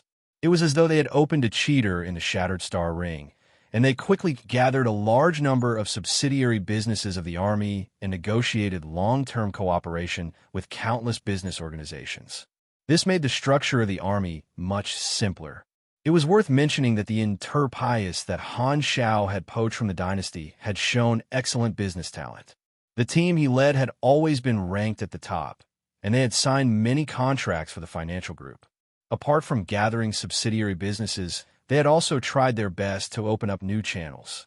In Sylvia's evaluation of him, Interpius had excellent business negotiation skills, strategic vision, leadership skills, persuasive eloquence, calm judgment, and many other qualities. He was an excellent management talent, and after training, he could be placed on the list of candidates for an executive position. Currently, the Black Star Corps was filled with talents. Due to its large scale, there were many positions for various levels of officers. Philip evaluated the members of the Army and selected different talents to form an extremely long list of candidates. The people on the list were all candidates for the Army's officers. Han Shao reviewed some of the backlogged documents, and after discussing official matters, the officers also relaxed. Han Shao turned around and asked, "By the way, how's Nero's learning going?" "Not bad. He's very talented," Reynolds said concisely. I'll go take a look after the meeting." Han Shao stroked his chin and suddenly said, "I have a question for you. Please ask. If one day in the future, I have to kill your sister, what will you do?" Reynolds was stunned and hesitated. Don't be afraid. Just tell me the truth. Why do you want to kill her?" Let's say she did something wrong and harmed the interests of the Army." Reynolds exhaled, his face expressionless. "If that's the case, I won't hold a grudge against you. She has to bear the consequences of her actions. But by then, I won't be able to continue working for you. Please understand." The atmosphere became tense, and everyone present had different expressions. They knew that Han Shao would not speak without thinking. Could it be that Rosalind, who had left the Army, really did something?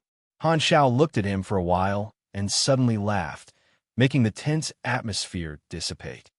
"Who knows what will happen in the future?" "Don't mind it. There's nothing wrong with your answer." Leonard nodded silently and stepped aside, deep in thought.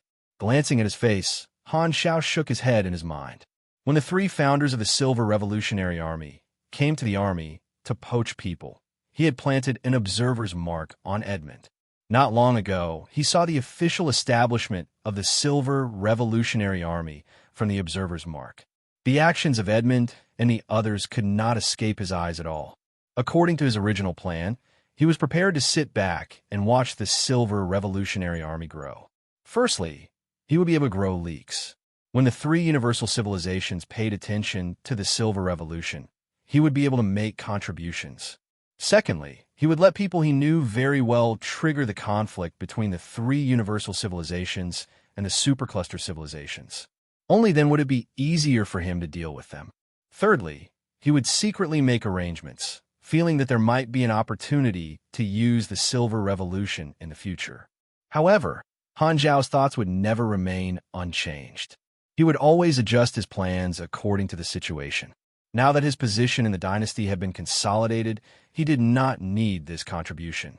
The problem with the World Tree was something he only encountered later, and it had become a ticking time bomb. With the external threat in advance, whether he should continue to let the Silver Revolutionary Army become a problem. The conflict between the three universal civilizations and the supercluster civilizations was the trend of the era. Sooner or later, these advanced civilizations would rebel against the ruling position.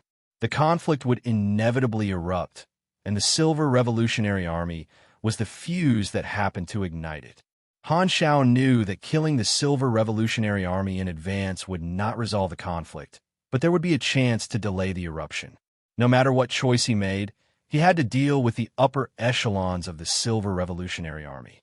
Many times, thoughts were more terrifying than guns, and reformers would not have a good ending. Therefore, Han Shao was concerned about Leonard's thoughts and wanted to give him a heads up. However, people like Leonard would not change his mind once he decided on something. Sylvia looked around, coughed, and broke the silence. "By the way, I have an interesting proposal here. Please take a look." As she spoke, she pressed the communicator, and a virtual screen appeared. On it was a document. Han Shao glanced at it, raised his brows, and said, "Super education plan? Yes, we have open training camps on many planets to train reserve members, but it's too militarized. Only soldiers who have signed a contract to become reserve army soldiers can receive the training." The idea of this proposal is that the Black Star Corps will fund and open civilian super schools in the Shattered Star Ring. Any civilian will be able to pay to go to school, and there will be no need to become a reserve member of the army. Wait, Han Shao raised his hand. Such super schools are everywhere. Every galactic civilization has their own official super school. There doesn't seem to be a need for me to do this. No, it's still a little different. Sylvia shook her head. You're now the strongest in the star field. This title has the power to attract students to the maximum. The civilian schools we open have a different meaning. Han Shao stroked his chin, browsed through the proposal, and casually asked, "What about the benefits? Opening a super school named by you can effectively expand your influence. You can treat this as a public service act." Sylvia spoke calmly. Many of the Army's current businesses are too different from the galactic residents' lives. Opening a school will allow the galactic residents to turn their admiration for you into actual support, allowing your influence to penetrate deeply into the masses. At the same time, many of the idle Army soldiers will have something to do. Sound good? Han Shao nodded. This method was also helpful in cultivating leaks. In the past, they did not do this mainly because their influence was not large enough and they did not have enough funds. However, the current Black Star Corps did indeed have the qualifications to open a school. No matter how strong and famous a Beyond Grade A was, to the ordinary galactic residents, they were like celebrities.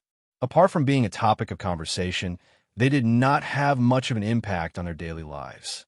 Opening a school was a way to show their influence. By providing benefits to the masses would also support the various businesses of the Black Star Corps in their daily lives. The benefits were long-term and multifaceted. Furthermore, the size of the Black Star Corps had increased by so many times, and there were indeed many soldiers who had nothing to do. No matter how many missions there was a limit. Compared to before, the security of the Shattered Star Ring had improved a lot. The Black Star Corps' galactic pirate happy house had long become a taboo term, causing countless galactic pirates and scavengers to tremble in fear.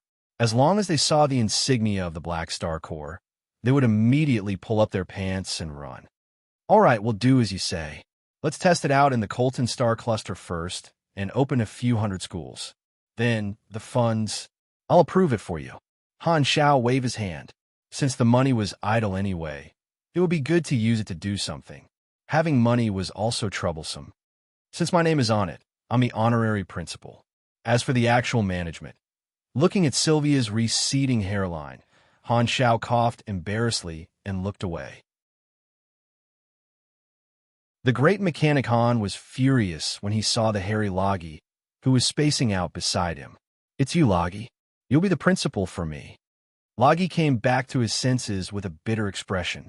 "Wasting my life on a meaningless post. This is the fate of all living beings. I didn't expect that even after doing my best, I still couldn't escape from this cycle." Hearing that, everyone's mouth twitched, and they tried to hold back their laughter. You can make it sound so fresh and free from vulgarity, even when you're lazy. You're really a F***king genius.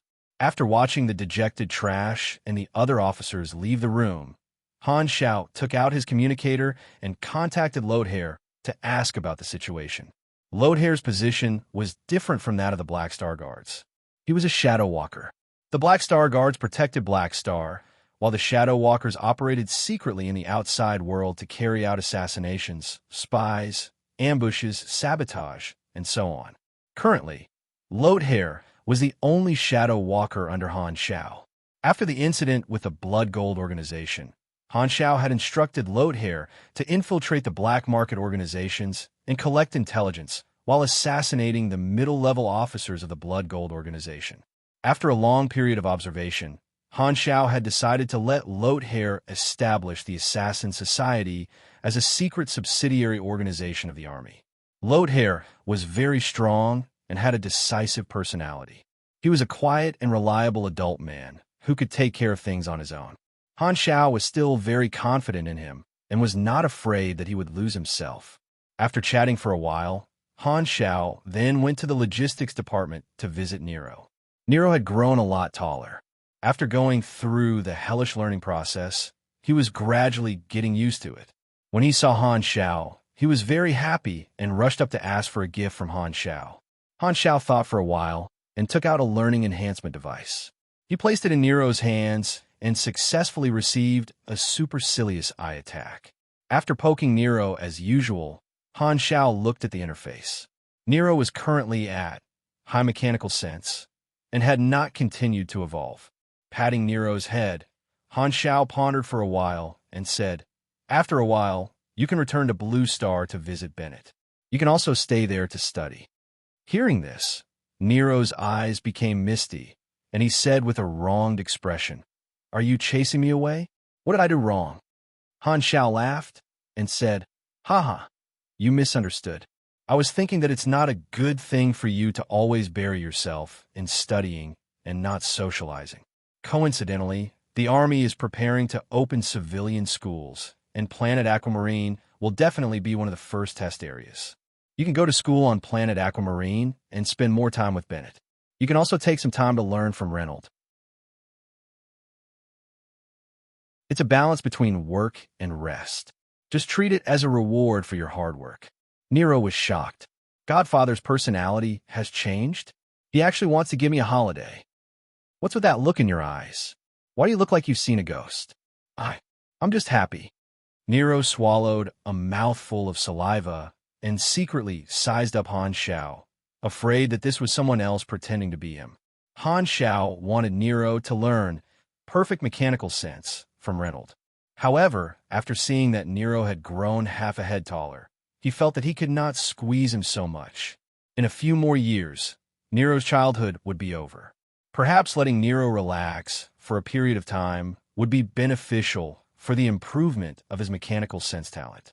After all, there was a wise man who said that all work and no play would make a smart child stupid.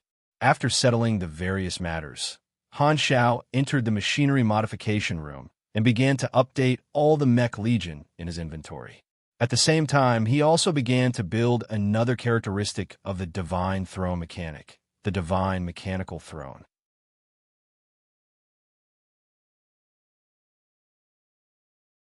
Chapter 9:57. Army Commander's Special Machinery Factory. Many silver-white workbenches were lined up neatly.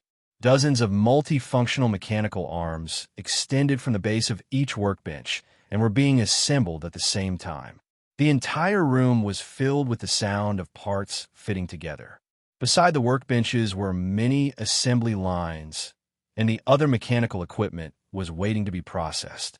Han Shao walked slowly in the busy workshop with his hands behind his back. The mechanical force he released was like a dense spider web, connecting all the workbenches like countless extended limbs. He was multitasking and building many machines at the same time. The current machinery construction was already very convenient. The efficiency of multithreading was directly related to one's intelligence. If he did not use an assembly line, Han Shao could also modify a large number of machines at the same time and turn them into players. That was, the modification progress bar of these machines would be loading at the same time. These workbenches were extremely versatile high-level machinery manufacturing platforms, and they had been modified by Han Shao. To a mechanic, the workbenches were also a type of equipment that increased their own machinery manufacturing ability. At Han Zhao's level, he would naturally use the good stuff. Han Xiao arrived in front of one of the workbenches. This was where the divine mechanical throne was being built. At this time, the last component had been assembled, and the mechanical arm was currently being painted and spitting out cooling mist, which was white and cold. Waving his hand to disperse the fog, Han Xiao carefully sized up the divine mechanical throne in front of him. This was a black throne made of alloy, and its surface was filled with mechanical patterns. It was squarish and well-defined, and one could tell that it was very ugly just by looking at it. Fortunately, Han Xiao had added the nano-transfiguration technology, which had the ability to enlarge, shrink, and adjust itself. It could perfectly fit any shape. The appearance was similar to the floating throne he had built in the past, but the technology inside was different. In the past, the floating throne only had the effect of showing off, but this one had an attribute bonus. Furthermore, it was exclusive to everyone. Divine Mechanical Throne, Black Star, Item Type, Unique Bonus Equipment Item Level, 300 Quality, Orange Legendary, Main Materials, 8th Generation Black Star Alloy, Mythical, 15th Generation Nano-Shaped Particles Energy Core, Light Modified Stable Psionic Reactor Basic Stats, Durability 500,000/500,000, Defense 7,800, Shield 1, 500,000/1, 500,000, Effect 1. Mechanical Sense Magnification 1. 1x Total Machinery Affinity Effect 2. Aura Enhancement. Increases deterrence and affects all targets that see you. If the target is 30 levels lower than you, all their attributes will temporarily decrease by 10%. Effect 4. Cool. Plus 750 CH a note. As long as you're handsome. That's it. Not only can it act cool, but it also has bonuses. What a pretentious divine artifact. Han Xiao stroked the divine mechanical throne, feeling the cold metallic sensation. He could not bear to part with it. In the future, if I were to bring this thing out to fight, those who didn't know would think that I was full of arrogance. This was more in line with my cold and mysterious temperament. After experimenting with the actual effect, Han Xiaoxin put it away with satisfaction. He then looked at the other workstations. Most of the workstations were updating and strengthening the backup mech legion in the inventory, improving the technology to the level of a divine throne mechanic, giving them new performance bonuses. Another portion of the workstations were building new machines, many of which were blueprints of the Tyracle's legacy. The Tyracle's legacy was a new talent that could be chosen for the level 300 promotion. This race had a deep understanding of mechanical technology and had many unique machines. When Han Xiao completed his promotion, he had unlocked the level 300 blueprints. Some of the blueprints were useful to him now, adding dozens of useful new machines to his mech legion. According to their different functions, he had expanded many new units, including many new models of mechanical soldiers. The Universe Walker was a Tyracle's special mechanical soldier. It was purple and green and had a triangular horse helmet-like head. It was skinny and had a skeletal body. It used biochemical implant technology, and a large number of special nanobiochemical tendons and strengthening fluid were stored in the muscle module under the outer armor. After entering battle, the strengthening fluid would be injected, and the muscles would swell, turning from a bamboo pole into a muscular man's body. Furthermore, this type of machine had a special ability. It had 2 stages of transformation. The first was overclocking, which gave it an extremely strong explosive power and an all-around boost. The second was berserk, which was greatly strengthened on the basis of overclocking. At the same time, it could release a special distortion force field. It was very well-rounded in both close and long-range combat. After practical testing, it was discovered that the Universe Walker could defeat most machines with the same bonuses. Its basic performance was one of the best, making it a good line-resistant soldier. Han Xiao now had a few more apostle slots. He chose the Universe Walker with the best basic stats, and turned it into an apostle weapon. Originally, he wanted to call it Purple Muscle Tyrant, but after thinking about it, it seemed a little overpowered. Giving an apostle weapon a name was like giving a child a name. Han Shao pondered for a while before naming it Purple Sky Spirit, according to the name format of mechanical life forms. He planned to bring it back to the mechanical civilization and let it give birth to children. Other than that, there were many other good things in the Tyracle's legacy blueprints. For example, a physical missile equipped with precise hyperdrive guidance. The ammunition was a special high-energy polymer that had extremely strong corrosive and penetrative effects. It was very effective against battleship shields and could be used in space battles. If it encountered a battleship that was not equipped with dimensional anchors or force field interference, the missile could even directly jump over the shield and blast into the spaceship, causing direct damage. There was also an interesting Star Series device that could create a path to guide and focus the energy of a star, indirectly causing a Star Destroyer-level attack. However, what Han Shao was more concerned about was a star energy concentrator under this series. Its effect was to collect a large amount of star material and condense it into a portable device through space technology. Furthermore, it would not affect the reaction of the star inside the device, thus creating a moving star. Other than supplying energy and guiding attacks, this device could also release material from other locations to form a new natural star. The size of the star was determined by the amount of material, which was equivalent to helping the star move. In the legacy knowledge, the St. Tyracle's people used this method to multiply stars. After the duplication was completed, they would fill the new star with dust clouds and material to increase its volume. This way, they would create a natural star with much higher efficiency than man-made products. What Han Shao was more concerned about was the extension function of the star energy concentrator. If this thing was released on someone else's face, would it not be a portable star bomb? Its destructive power would probably not be much weaker than a primordial psionic bomb. Furthermore, there was no pollution problem, making it convenient to kill and steal. While Han Shao was busy modifying the machinery, Sylvia was carrying out the education plan. The first step was to announce to the entire star field that the army was starting to develop education. Ever since Han Shao defeated the tyrant, many galactic residents had been paying attention to his movements.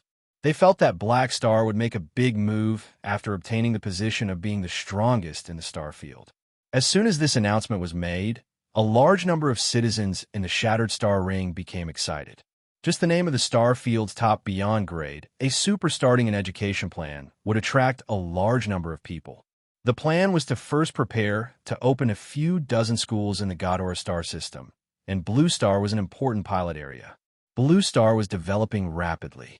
As soon as Nero walked out of the spaceship, he felt that Black Star City had become much more unfamiliar. Compared to when he left, it had changed too much. "I'm home." Nero calmed himself down and returned home. However, he realized that Bennett had gone on a business trip recently, and only his mother was at home. Because Han Shao had given him a break, Nero spent the next few days eating, drinking, and having fun, making him extremely happy. This is heaven.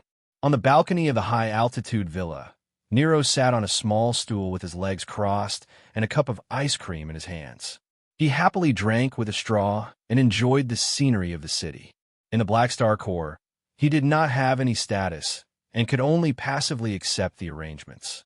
However, here, he was the son of the planet's leader, and it would not be an exaggeration to say that he was the young master. As long as he did not break the law, he could have almost anything he wanted, although he only asked his bodyguard to buy him a cup of ice cream.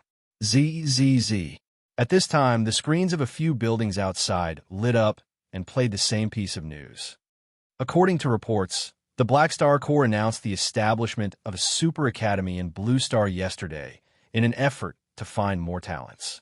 Federation President Bennett met with the executive principal of the Black Star Super Academy and gave an important speech. A live broadcast was shown on the screen, and a press conference was in progress. At the venue, Bennett and Loggie's remote projections were sitting opposite each other and chatting in front of countless reporters. This was a high-level meeting room in the Government Affairs building, which was also in Black Star City. Nero looked up and could see the Government Affairs building. It seemed that Bennett had returned from a business trip. I represent the people of Blue Star to thank the Black Star Corps for their generosity. In the screen, Bennett had a smile on his face and used official words to express his attitude. Loggie remained silent and nodded. The official beside him passionately said, "Blue Star is the home planet of His Excellency Black Star, and His Excellency Black Star is very willing to help develop his home planet. The people of Blue Star are all our brothers and sisters." After being taught a lesson time and time again, Loggie was forbidden from speaking in public. Han Xiao had specially found a cheerful secretary to act as his interpreter. Nero focused on the screen. He had grown up watching news about Bennett. Every time he saw his father on the screen, he could not help but become more focused. Looking at Bennett on the screen, Nero suddenly realized that the wrinkles on Bennett's face seemed to have increased, and the white hair on his temples had also increased. Father is getting old. Nero pursed his lips, and an unknown emotion spread in his heart. The happiness of the holiday gradually disappeared, and it was replaced by a feeling of not being able to study. After traveling in the universe, Nero's experience had increased a lot, and he slowly became more intelligent. He also had a vague understanding of the situation of Blue Star and Bennett's painstaking efforts. The concept of responsibility gradually formed in his heart. After hesitating for a while, Nero stuffed the remaining ice cream into his mouth and returned to his room. He unwillingly took out a mechanical theory book from his bag and read it with a bitter expression. After reading it for a while, he naturally immersed himself in it. Although he thought that he was unwilling, after studying for a long time, his interest in machinery had already been nurtured. He could not resist, so he learned to enjoy it. Set up a school? Seeing the announcement from the Black Star Corps, Sorokin could not help but fall into deep thought. He walked to the window, looked at another spaceship leaving the Bloodshed Land headquarters, and lightly shook his head. After Heber's defeat, the negative effects had gradually appeared. His reputation had collapsed, and the unity of the Bloodshed Land had been shaken. During this period, talents had already started to leave the Bloodshed Land. Every few days, someone would choose to leave the Bloodshed Land. They should have been suppressed with an iron fist, but the tyrant remained in seclusion, and the upper echelons did not take action either. The Black Star's education program was, in Sorokin's eyes, turning influence into actual support from the people. It was unprecedented, and the Bloodshed Land had fallen to the bottom. The contrast was extremely strong. Under such circumstances, Sorokin did not have any good ideas. He could only keep a low profile and temporarily stop attacking the Black Star Corps' businesses. He was prepared to wait for this period of time to pass before doing anything else. DDD. At this time, his communicator suddenly rang. Sorokin picked it up and saw that it was a call from Madison. "Your Excellency Mecha Empire, what's the matter? What business do you want to know about the Black Star Corps' businesses? Give me a list." Sorokin was stunned. "What do you mean? I'll do you a favor," Madison said calmly. "I understand. You want to hack into the Black Star Corps' database?" Sorokin's eyes flashed, and he was rather surprised. Was he not afraid of becoming enemies with the Black Star? "Your actions were also instructed by me. The Radiant Federation asked me to thoroughly investigate the Black Star Corps' database, so I'll take this opportunity to help you," Madison said calmly. Not only that, Sorokin narrowed his eyes and joked. "Are you feeling pressured by the rise of Black Star? Don't ask about things that you shouldn't ask." Madison was unmoved. I understand. I'll send you the list later. If you can really get some insider information, it will be very helpful to my operation." "Okay." Madison nodded and hung up. In reality, the Radiant Federation did not ask him to hack into the Black Star Corps' database. This was what Madison had suggested. Helping Sorokin was just a bonus. More importantly, he wanted to test the strength of the Black Star again. Instead of fighting, he wanted to spar with him in the virtual world. One of the important reasons for doing this was because he knew that Black Star had been worshipped by the machinery faith. In Madison's mind, Black Star had officially turned from a junior with potential to a competitor. After a few interactions, Manison knew that Black Star was not someone who was willing to remain stagnant. As long as he obtained the faith of the machinery faith, he would endlessly want more. Manison was not prepared to sit back and watch Black Star take away the believers. Being indifferent to his own interests was not within his scope of consideration. Since the conflict of interests was unavoidable, Manison did not plan to continue watching from the sidelines. Of course, he did not think that Black Star was so easy to kill, and he did not plan to kill anyone himself. Manison's goal was to completely suppress Black Star in terms of machinery and show the world. His method was like how Han Xiao attacked the tyrant, damaging Han Zhao's reputation.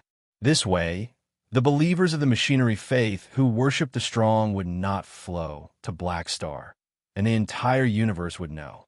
I, the Mecha Empire, am still the father of all mechanics. You're tuning in to the Warrior Lore YouTube channel. Don't forget to subscribe and join us on this journey to catch the most captivating stories.